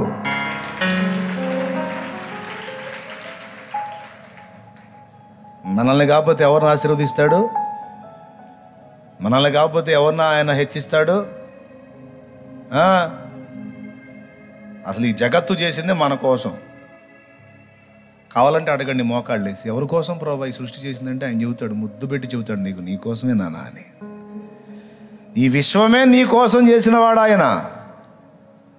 కానీ నీకు నమ్మకం ఉండదు. నమ్మితే నిజం నేను చెప్పేది. ఈ ప్రపంచమే నీ కోసం చేశాను నేను. దీని తర్వాత మళ్ళీ నీ కోసం క్రొత్త భూమి క్రొత్త ఆకాశాన్ని కూడా చేసి రెడీలో సిద్ధపరిచి ఉంచాను. అది వచ్చేస్తుంది తర్వాత. అది కూడా నీ కోసమే. నాకు సొంత ఇల్లు లేదు ప్రభు, అద్దె ఇళ్లలో బతుకుతున్నానయ్యా. అరే భూమండలమే నీదైతే నీకు అద్దె ఏంటి? ఇస్తా. నీకు పక్కా గృహం, సొంత గృహమే ఇస్తాను. నాగా అద్దె కోసం తిరుగుతావంటే ఇల్లు ఇట్లేదు ప్రభా, నీ ముఖాన్ని బొట్టలేదేంది? మీరు క్రిస్టియన్సా? అట్టయితే మేము ఇల్లు ఇయ్యం అంటున్నారు ప్రభా అని మోకాళ్ళై. వాడిచ్చేదేంది సైతానుడు? నేను ఇస్తా బిడ్డ నీకు, అదే నేను ఇస్తాను అంటాడు. ఇస్తాడు. నువ్వు అడుక్కు తినే పొజిషన్లో ఉండాలనేది ఆయన చిత్తం కాదు. ఒకవేళ నీకు కావాల్సిన అవసరమై ఆ శ్రమను అనుమతిస్తే స్తోత్రం, కానీ అచ్చంగా అందులోనే ఉండటం ఆయన చిత్తం కాదు. విడిపిస్తాడు, నీకు నివాసం ఇస్తాడు ఆయన. నువ్వు ఏ విషయంలో సిగ్గుపడుతున్నావు, ఏ విషయంలో అవమానంగా ఫీల్ అవుతున్నావు, దాని అంతటి విషయంలో ఆయన కాలము, నిర్ణయ కాలములో ఖచ్చితంగా నీకు సమాధానం ఇస్తాడు ఆయన. మనస్ఫూర్తిగా నమ్ము. ఏదేదో ఓదార్పు కోసం, ఆదరణ కోసం కాదు. సందర్భం వచ్చింది చెప్పాను. ఏది గుర్తుపట్టాలా? నిర్ణయ కాలమును గుర్తుపట్టాలి. ఆ నిర్ణయ కాలం గుర్తుపట్టాను, బాప్తిస్మం పొందాను. నిర్ణయ కాలం గుర్తుపట్టాను, పరిచర్యలోకి వచ్చాను. నిర్ణయ కాలం గుర్తుపట్టాను, ఈ ఊరు కాక మరొక ఊరిలోకి వెళ్ళాను. నిర్ణయ కాలం గుర్తుపట్టా, ఇంకొక ఊరిలోకి వెళ్ళాను. నిర్ణయ కాలం గుర్తుపట్టాను, సేవకుల్ని సిద్ధపరచమని చెప్పాడు. కాలం వచ్చింది, సమయం ఇదిరా. ఓకే తండ్రి, సిద్ధపరిచాను. ఆ వారి కాలాన్ని వారు గుర్తుపట్టి లైన్లోకి వెళ్ళారు. సంఘాలు కొట్టి దేవుని పని చేస్తూ ఉన్నారు. గుర్తుపట్టాలి. ఏ కాలానికి ఏది నిర్ణయించాడో అందుబాటులోకి వస్తుంది, దాన్ని నెరవేర్చుకుంటూ ముందుకు సాగిపోవాలి. రెండవది దర్శన కాలం. నిర్ణయ కాలం ఎంత టైం పట్టింది, మరి దర్శన కాలం ఎంతసేపు అనుకోవాకండి. మూసేస్తున్నా ఆదరణ కోసం మీకు గొప్ప నిరీక్షణ అన్నమాట. ఇప్పుడు అమ్మాయి బైబిల్ మూసేసాడు, ఇంకా అయిపోయింది పెందలాడని.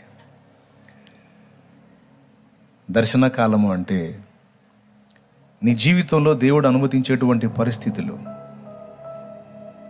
ఆయన ఎరిగి ఉన్నాడు కనుక ఆయన నిన్ను దర్శించి నీతో మాట్లాడతాడు. దాని కొరకు నువ్వు కాచుకోవాలి. దర్శన కాలాన్ని గుర్తుబట్టి గుడారం వాకిటి దగ్గర కాచుకున్నాడు కాబట్టే దేవుణ్ణి ఎదుర్కోగలిగాడు. చక్కని భార్య గుడారంలో, దాసదాసి జనాంగం, వెండి బంగారాలు, క్రొవ్విన పశువులు, అద్భుతమైన జీవితం. ఎండవేళ గుడారం వాకిట్లో కూర్చునే కర్మేంది? హాయిగా లోపలికి వెళ్ళి హాయిగా నిద్రపోవచ్చు. కానీ సిగ్నల్స్ వచ్చినాయి. ప్రభు దర్శన కాలాన్ని గుర్తుపట్టాడు అబ్రహాము. గుడారంలో కూర్చోలా, వాకిటి దగ్గరకు వచ్చి కూర్చున్నాడు. దాసదాసీలు అడిగి ఉంటారు, అయ్యగారు మీరేంటండి అడుగు కూర్చున్నారు? ఎవరినైనా ఎదుర్కోవాలా? ఏదన్నా తేవాలా? ఏదన్నా చెప్పాలా? ఏదన్నా చెయ్యాలా? మీరేంటి ఇక్కడ కూర్చున్నారేంటి? ఒక్క మాట సెలవు ఇవ్వండి, మేము చేసేస్తాం. అక్కర్లేదు, పొండి. భార్య, ఏమండి ఇది మన భాష, యజమానుడా, ఏలినవాడా, చూడు ఆమె ఎంత ఉత్తమురాలో. ఇప్పుడు కుక్క కంటే దారుణంగా చూస్తుంది ఒక ఆమె భర్తని. కుక్కనన్నా నయం, ఇజ్జు అని పిలుస్తారు. భర్తను అసలు లెక్క చేయరు. ఏందే అని మహా వెటకారాలు, చండాలం అన్నమాట. మిమ్మల్ని కాదులేమ్మా, కొంతమంది ఉన్నారు సైతాన్లు, మిమ్మల్ని కాదు. దేవునికి స్తోత్రం, హల్లెలూయా. ఏంది అటు చూస్తున్నారు అనుమానంగా? మీరంటే మీరే అంటారు అట్లా. సారాను చూసి నేర్చుకోండి. యజమానుడా, ఏలినవాడా అంటది. గీ దుయ్ ఏముండవు. ఈ మధ్య ఫ్యాషన్ అయిపోయింది, ఒరే అంట. ఏంట్రా ఏడున్నావు అంటుంది. ఎవరమ్మా అంటే మా ఆయన. సరిపోయారులే అనుకున్నా. అదేంటంటే ఫ్యాషన్. తెలీదా మీకు? ఫ్యాషన్ తెలీదా? ఎంతమంది తెలుసు? శబాష్, రైట్.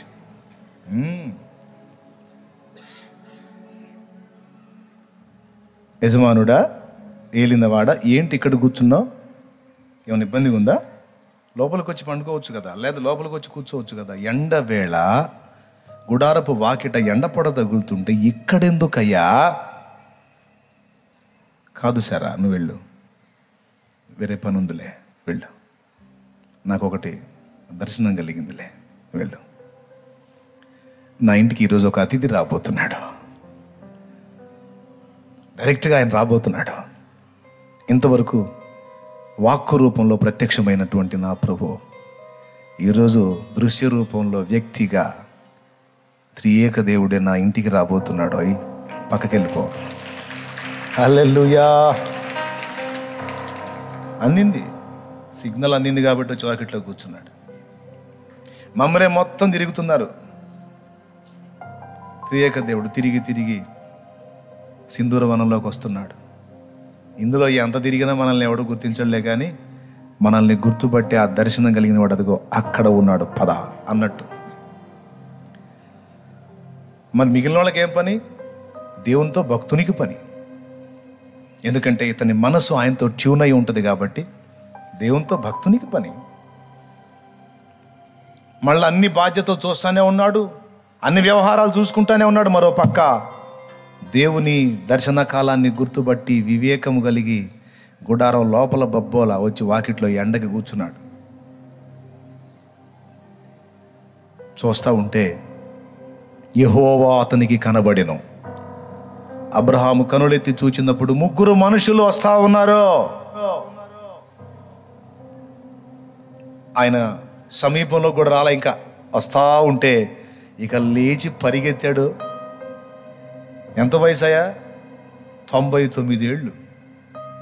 99 ఏళ్ల ప్రాయంలో చిన్న పిల్లవాళ్ళగా పరిగెత్తిపోయి నేల మట్టుకు తలనానించి సాష్టాంగపడి ఆయనకు మ్రొక్కాడు. ఎంత సంతోషించుంటాడండి దేవుడు, ఎంత ఆనందపడి ఉంటాడు.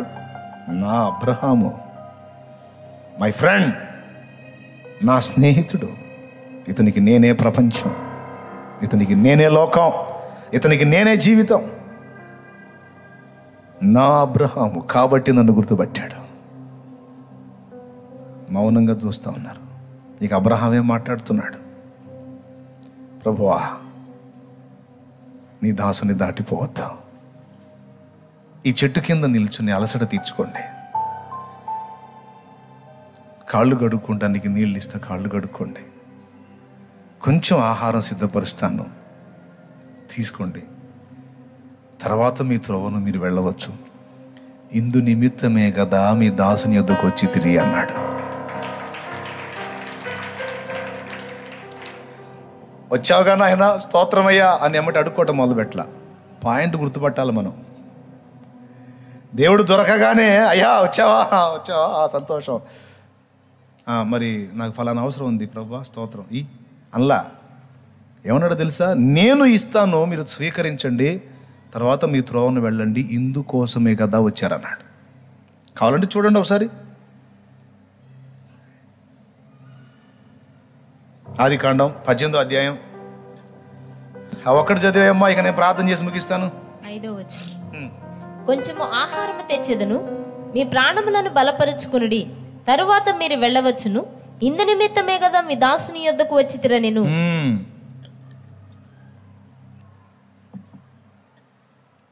దేవుని దగ్గర నుండి ఆయన పొందగోరాడా లేకపోతే దేవునికి ఇవ్వగోరాడా? పెద్దగా చెప్పండి, మీకు దండం పెడతాను, నాకు ఆకలి అవుతుంది. ఇవ్వగోరాడు. సరే, అలాగే చెట్టు కింద నిలబడ్డారు, నీళ్ళు ఇచ్చాడు, కాళ్ళు కడుక్కున్నారు, వెళ్ళాడు. సరా, త్వరగా 3 మానికల మెత్తని పిండి తీసుకొని రొట్టెలు చేయమన్నాడు. 3 మానికలు అంటే 6 కిలోలు. 1 కిలో గోధుమ పిండి తీసుకొని అమ్మాయి రొట్టెలు చేయి అంటే 33 వంకర్లు పోయిద్ది అమ్మాయి ముఖం. పిండి పిసకాలి, రొట్టెలు చేయాలి, నానా ఇబ్బంది. అందులో భర్త అడిగితే ఇక బాధ్యత కాబట్టి చేయటం అది వేరే సంగతి అనుకో. అతిథులు వచ్చారు చేయి అంటే ఇంకా ఆవేశం ఆడవాళ్ళకి. మళ్ళా మన మాట బయటపడరుగానే లోపల తిట్టుకుంటుంటారు.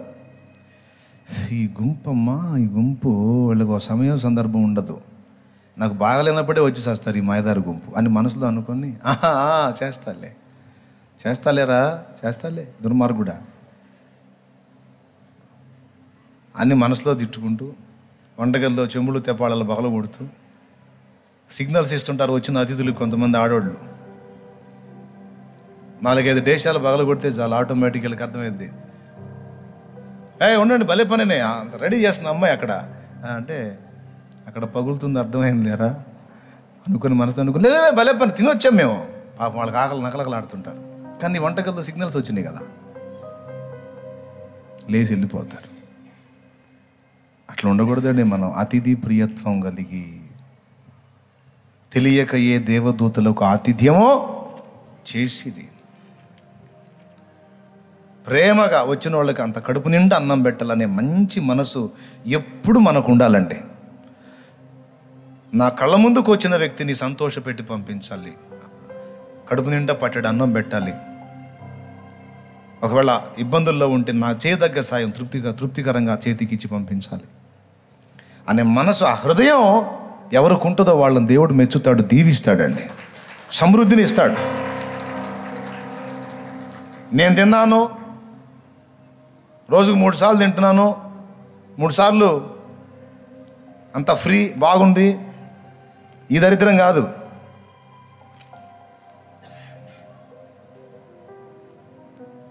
అతిథి ప్రియత్వం కలిగి ఉండాలి.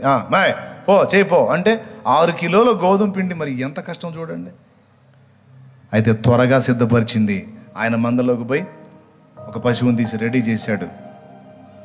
మొత్తం నిమిషాల్లో రెడీ చేసి తీసుకొచ్చి ఆయన ముందు పెట్టి నిలబెట్టాడు. తీసుకోండి. తీసుకొని ఆహారాన్ని భుజించాడండి. అబ్రహాం ఇచ్చిన ఆహారాన్ని సృష్టికర్త భుజించాడు. ఎంత ధన్యత! భుజించి ఏమన్నాడు తెలుసా? చెయ్యెత్తి ఆశీర్వదించి అప్పుడు చెప్పాడు, అబ్రహామా, మీదటికి ఈ కాలమున నిర్ణయ కాలమున నేను మళ్ళా వస్తాను, అప్పుడు నీ భార్య అయిన శారా కుమారుని కంటుంది. కని ఉంది, అంతే, అయిపోయింది.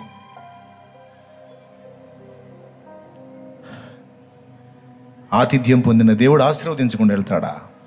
కానీ ఆయన దర్శన కాలాన్ని గుర్తుపట్టి వస్తున్నాడని ఎరిగి వాకిట్లో కూర్చున్నాడు చూడు, అది డిఫరెంట్.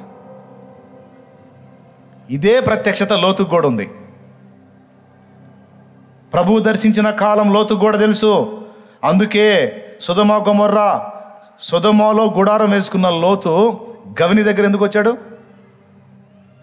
అతనికి కూడా విషయం ఉంది. వచ్చి గవిని దగ్గర కాసుకున్నాడు. ఇద్దరు వచ్చారు, త్రియేక దేవులు 2 భాగాలు, ఇద్దరు వచ్చారు దూతల్లాగా. వచ్చి సాష్టాంగ పడ్డాడు. ప్రభువా, నీ దాసుని ఇంటికి రమ్మని ఆహ్వానిస్తాడు. కాదు కాదు, ఈ రాత్రి మేము ఇక్కడ గడపడానికి వచ్చామంటారు వాళ్ళు.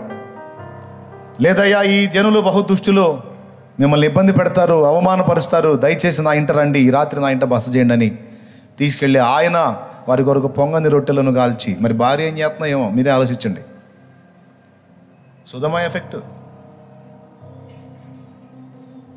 దుష్ట సాంగత్యం మంచి నడవడిని చెరుపునని మంచివాళ్ళని తీసుకెళ్ళి చెడిపోయిన వాళ్ళ దగ్గర పెడితే ఇల్లు కూడా చెడిపోయే అవకాశం ఉంటుంది.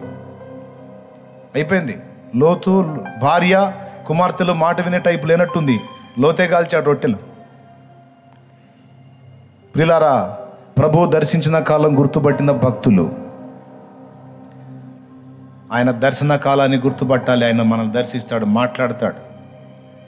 ఎప్పుడు మనసు దేవునితో ట్యూన్ అయితేనే అది గుర్తుపట్టగలుగుతాం, లేకపోతే కష్టం. నీకు ఆశీర్వాదం ఇవ్వబోతున్నప్పుడు ఇదిగో ఈ కార్యం నీ కొరకు చేయబోతున్నాను, జాగ్రత్తగా ఉండని చెప్పేస్తాడు. నేను దర్శించి చెప్తాడు, తెలుసుకొని ఉండాలి. రాబోతున్న కీడును కూడా ఆయన దర్శించి చెప్తాడు. నా కుమారి, ఇదిగో నా కుమారుడా, ఇలాంటి కీడు నీ కొరకు పొంచి ఉన్నది, నువ్వు మెళకుగా ఉండి ప్రార్థన చేయి, నేను తప్పిస్తా.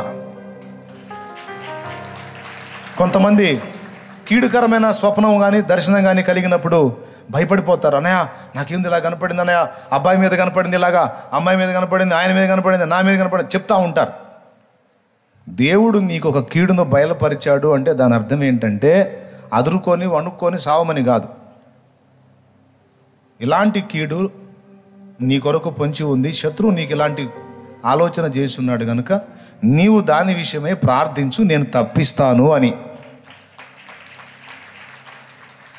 దాని విషయంలో సీరియస్గా నువ్వు మొర్రపెట్టు, ఆ ఉపద్రవాన్ని నేను, ఆయన చెప్పాడు కదా, శోధన కాలములో నేను నిన్ను కాపాడేదను. అది ముందుగా బయలుపరుస్తాడు. ఆయన మంచితనం అది. ఆయన ఏది రప్పించబోయినా, ఏది మనకు జరగబోతున్నా ముందే చెప్తాడు ఆయన. పేతురు, యోహాను, యాకోబులో ఒక గడి అయినా మీరు మేలుకొని ఉండలేరా? మెలకుగా ఉండి ప్రార్థన చేయండి, మీరు శోధనలో ప్రవేశించే అవకాశం ఉంది. సాతాను మిమ్మల్ని పట్టి గోధుమలను జల్లించినట్టు జల్లించడానికి కోరుకున్నాడో, లేండి మెలకుగా ఉండి ఒక గడి అయినా మేలుకొని ప్రార్థన చేయండి అని దేవుడు మాట్లాడాడంటే రాబోతున్నది ఏదో యేసయ్యకు తెలుసుగా, తెలిసేగా ముందు హెచ్చరించింది. అలాగా దేవుని సంబంధులందరికీ ఇది జ్ఞాపకం పెట్టుకోవాలి. ప్రభువు నిన్ను దర్శించేటువంటి ఆ దర్శన కాలాన్ని గుర్తుపట్టాలి. ఆ కాలంలో నిన్ను దర్శించి ప్రభు ఏం చెబుతున్నాడో గుర్తుపట్టాలి. నూతన నిబంధనలో ఈ దర్శనాలు ఏంటి అంటారా? దేవుని వాక్యం ఉంది. పగలు 3 గంటల వేళ కొర్నేలి ప్రార్థన చేస్తున్నాడు. ప్రభు దూత ప్రత్యక్షమై, కొర్నేలి, నీ ప్రార్థనలు, విజ్ఞాపనలు, నీ ధర్మ కార్యములు దేవుని సముఖమునకు చేరినవి. ప్రభు చెంత అవి ప్రస్తావనకు వచ్చినాయి. దేవుడు నిన్ను కనికరించాడు. నీవు యొప్పేకు మనుషులను పంపి అక్కడ సముద్ర తీరమున చర్మకారుడైన సీమోను అను వాని ఇంట, సీమోను పేతురు అనే వాని గురించి విచారణ చేయమను. అక్కడ అతను ఉన్నాడు. ఏ మాటల వలన నీవు రక్షణ పొందుతావో ఆ మాటలు అతడు వచ్చి నీకు చెప్తాడు, పంప మనుషుల్ని అని. ప్రార్థనా కాలమున దేవుడు తన దూత నంపి దర్శనమిచ్చి కొర్నేలితో మాట్లాడితే, కొర్నేలి యొప్పేకు మనుషుల్ని పంపి సీమోను పేతురుని తెప్పిస్తాడు. సీమోను పేతురు కూడా అదే. మిద్దె మీద ప్రార్థనలో సీమోను పేతురు ఉంటే సీమోనుకు ఒక దర్శనం ఇచ్చి, సీమోను ఆ అన్యుల దగ్గరికి వెళ్ళి సువార్త చెప్పేటట్టు దేవుడు చేస్తాడు. అంటే ఇద్దరికి దేవుడు దర్శించే కాలం గుర్తుపట్టేటువంటి మైండ్ ఉంది, మనస్సు ఉంది. ఇలా చెప్పాలంటే బోలెడన్ని ఉన్నాయి బైబిల్లో. ప్రభు వాళ్ళని దర్శించిన కాలం గుర్తుపట్టి జాగ్రత్త పడ్డ భక్తులు. రాబోతున్న జలప్రళయమును గూర్చి ముందే నోవహుకి దర్శనం ఉంది, ప్రత్యక్షత ఉంది. దేవుడు తను కొనిపోయేటువంటి విషయమే హానోక్కి ముందే దర్శనం ఉంది, ప్రత్యక్షత ఉంది. ఏలియా ఆరోహణమయ్యే సంగతి ఎలీషాకు ముందే దర్శనం ఉంది, తెలుసు, ప్రత్యక్షత ఉంది. ఎలీషాకే కాదు, ప్రవక్తల శిష్యులకు కూడా తెలుసు. అంటే వాళ్ళందరూ కూడా దేవుని ఆలోచనలతో వాళ్ళ మనసుని ట్యూన్ చేసుకొని ఉన్నారు. దేవుడు ఎప్పుడు ఎలా కదులుతున్నాడో వాళ్ళకి తెలుసు. ఇదే సంగతి దావీదుకు కూడా అవగాహన ఉంది.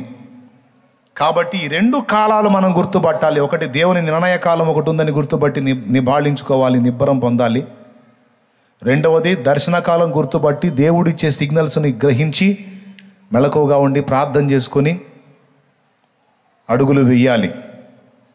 వాక్య రూపంలో మనకు హెచ్చరిక చేయటమే కాదు, ఇంకొకటి కూడా చెప్తున్నా, వాక్య రూపంలో కూడా నేను దర్శించవచ్చు. ఫర్ ఎగ్జాంపుల్, ఇప్పుడు నేను కూర్చొని దేవుని వాక్యం అందిస్తున్నాను మీకు. ఈ అందించేటువంటి వర్తమానంలో ఒక హెచ్చరిక నీకు వచ్చిందనుకో, ప్రభువు నిన్ను దర్శించి ఒక హెచ్చరికని చేస్తున్నాడు అంటే, ఒక మంచి కానీ ఒక కీడు కానీ దైవజను నోట ప్రస్తావించబడింది అంటే దాన్ని నువ్వు కానీ నీతో కూడా ఉన్నవారు కానీ నీ వారు కానీ ఫేస్ చేసే అవకాశం ఉంది. మేలు వాక్ అయితే మేలు జరగబోతుంది, కీడు వాక్ అయితే మీరు జాగ్రత్త పడాల్సి ఉంది. వాక్కు ద్వారా కూడా దర్శిస్తాడండి దేవుడు. కాబట్టి వాక్కు ద్వారా దర్శిస్తున్నాడో, స్వప్నం ద్వారా దర్శిస్తున్నాడో, దర్శనం ద్వారా దర్శిస్తున్నాడో. దర్శనం అంటే మోకాళ్ళుని ప్రార్థన చేసేటప్పుడు తెలివిలో ఉన్నప్పుడు కలిగేది. స్వప్నం అంటే గాఢ నిద్రలో కలిగేది. అయితే ఒక్కటి, దేవుని దర్శనానికి పోల్చి సైతాను కూడా దర్శిస్తాడు. వాడు కూడా ప్రవచనాలు చెప్పిస్తాడు, వాడు కూడా స్వప్నాలు చూపిస్తాడు. వాడు పెద్ద మాయగాడు, డిటో దేవుడిలాగానే అన్నీ మాయ చేస్తూ ఉంటాడు. అయితే దేవుని వాటికి సాతాను వాటికి వ్యత్యాసం మనం తెలుసుకోవాలంటే వాక్యాన్నే కొలబద్దగా పెట్టుకోవాలి, వాక్య ప్రకారం చూసుకోవాలి. దేవుడిదైతేనేమో వాక్యానుసారంగా ఉంటుంది, సైతాన్దైతేనేమో వాక్యానికి భిన్నంగా ఉంటుంది. కాబట్టి దర్శనమైన, స్వప్నమైన, వాక్ ప్రత్యక్షత అయినా లేదా ప్రేరణ ద్వారా దేవుడు నీతో మాట్లాడుతున్నా, ఎలా నీకు దేవుడు తన సమాచారాన్ని అందిస్తున్నా, ఆ సమాచారాన్ని అందుకోవడానికి ఆ దర్శన కాలాన్ని గుర్తుపట్టి ఎప్పుడు మన మైండ్ దేవునితో ట్యూన్ చేసుకొని జాగ్రత్తగా ఉండాలి. ఎంతమందికి అర్థమైందో? అర్థమైతే ధన్యులే. భక్తి సాధనలో ఒక మెట్టు ఎక్కుతారు. దీన్ని పోల్చి చాలాసార్లు చెప్పాను నేను. కొంతమంది భక్తులు వాళ్ళ జీవితాల్లో వాళ్ళు ఎదుర్కొన్నటువంటి పరిస్థితులు. హల్లెలూయా, హల్లెలూయా. కొన్నిసార్లు మనం ప్రార్థనలో ఉన్నప్పుడు కొంతమందిని మనకు చూపిస్తూ ఉంటాడు దేవుడు, మన జ్ఞాపకాల్లో తెస్తాడు. వాస్తవంగా వాళ్ళ గురించి అనుకోం మనం, కానీ మోకాళ్ళుని ప్రార్థన చేస్తూ ఉన్నప్పుడు సడన్గా వాళ్ళు గుర్తొస్తారు. వాళ్ళని మన ప్రేరణలోకి దేవుడు తీసుకొచ్చాడు. ఎందుకో తెలుసా? వారేదో శోధనలో ఎదుర్కోబోతున్నారు, లేదా ఆల్రెడీ ఉండి ఉండవచ్చు. నువ్వు వారి కోసం ప్రార్థన చేయి, నువ్వు వారి కోసం విజ్ఞాపన చేయి. Praise the Lord. అట్లా మన జ్ఞాపకాల్లోకి తెస్తారు. దేవుడైన యెహోవా తన దాసులకు ప్రవక్తలకు తాను సంకల్పించింది ఏది తెలియజేయకుండా ఏదీ చేయడని చెప్పి ఆమోసు గ్రంథం 3:7 ఉంది కదా. అట్లా మనకు చెప్తాడు, యెరూషలేమా యెరూషలేమా, కోడి తన రెక్కల కిందికి పిల్లల్ని పీల్చినట్టు నిన్ను పిలిస్తే నువ్వు విననున్నావు, రానొల్లకున్నావు. ప్రభువు నిన్ను దర్శించిన కాలము నీవు ఎరుగకుంటివి గనుక ఇక రాబోతున్న ఉపద్రవం నీ మీదకి వచ్చేస్తుందని చెప్పాడు. దాని విషయమై ఏడ్చి మరీ చెప్పాడు. ఈరోజు కూడా సంఘంలో ఉన్న నిన్ను, నన్ను, మనల్ని దేవుడు అనేక సంగతులను గురించి హెచ్చరించవచ్చు. లేదా కృంగిపోయి ఉంటే నీకు దేవుడు ఇవ్వబోతున్న ఆశీర్వాదాల విషయమే నిన్ను ప్రోత్సహిస్తూ ఉండొచ్చు. నీకు శుభకరమైన ఆనవాలైనా, ఉపద్రవాన్ని కూర్చున్న సంకేతమైన ఏది నీకు దేవుడు ఇచ్చినా దాన్ని గుర్తుపట్టగలిగే విధంగా నీవు భక్తి సాధన చేయాలి. నీ మనసుని ఆయనతో ట్యూన్ చేయటం నేర్చుకోవాలి. అప్పుడు అవి పొందగలుగుతావు, నువ్వు కాపాడబడగలుగుతావు. అనేక మందిని ఆదరించగలుగుతావు. దేవుడు ఈ మాటలన్నిటినీ మన హృదయంలో స్థిరపరిచి మనల్ని ఆత్మీయ పరిపక్వతలోకి నడిపించునుగాక. రండి, మోకాళ్ళ మీదకి మనం దేవుని వేడుకుందాం.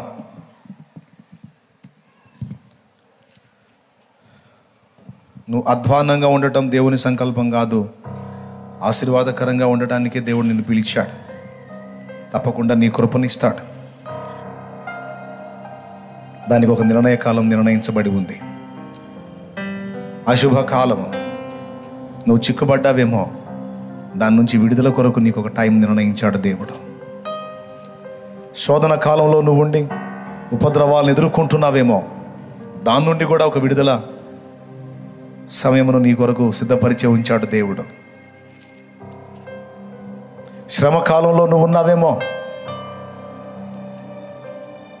ఇబ్బంది కొలిమిలో నువ్వు పరిశోధించబడుతున్నావేమో, దాని నుంచి కూడా విడుదల కొరకు దేవుడు ఒక సమయాన్ని, ఒక నిర్ణయ కాలాన్ని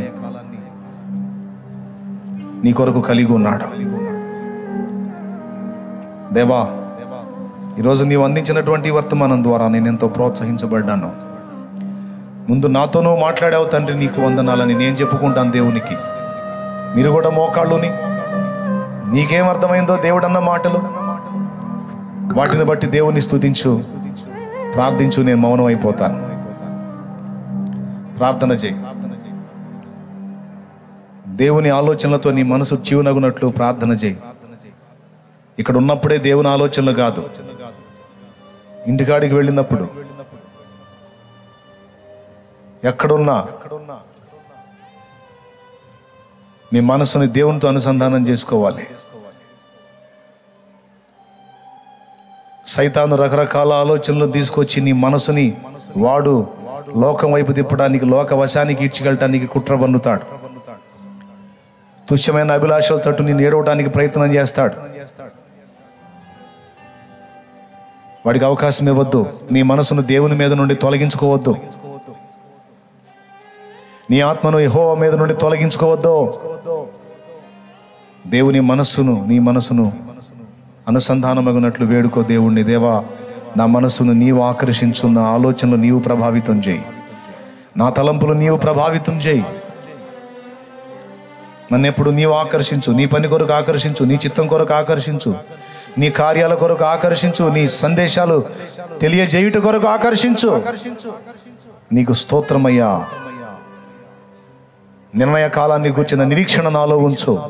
విశ్వాసాన్ని కోల్పోకుండా, కృంగిపోకుండా, కుమిలిపోకుండా, ఓటమిని అంగీకరించకుండా, విశ్వాసముతో ప్రతికూల పరిస్థితిని ఎదిరించి పోరాడే శక్తి నాకు ఇవ్వు.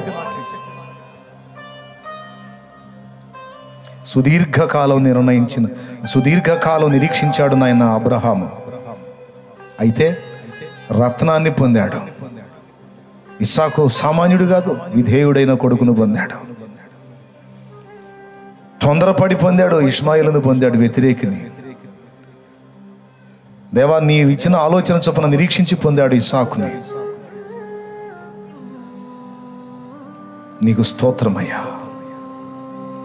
మేము కూడా అవసరమైతే ఎంతకాలమైనా నీ కొరకు నిరీక్షించి నీవు మా ఎడల చేసే గొప్ప కార్యాలు స్వతంత్రించుకుందుము గాక. దేవా, మమ్మల్ని అనుగ్రహించు, అనుగ్రహించు, అనుగ్రహించు అంటూ అందరం ప్రార్థన చేద్దాం. మౌనంగా ఉంటాను నేను, ఒక నిమిషం నేను మౌనంగా ఉంటాను. మీరు కూడా ఎవరికి వాళ్ళు మోకాళ్ళుని దేవునికి ఏం చెప్పాలనుకుంటున్నారో చెప్పండి, నిరీక్షించండి, విశ్వసించండి.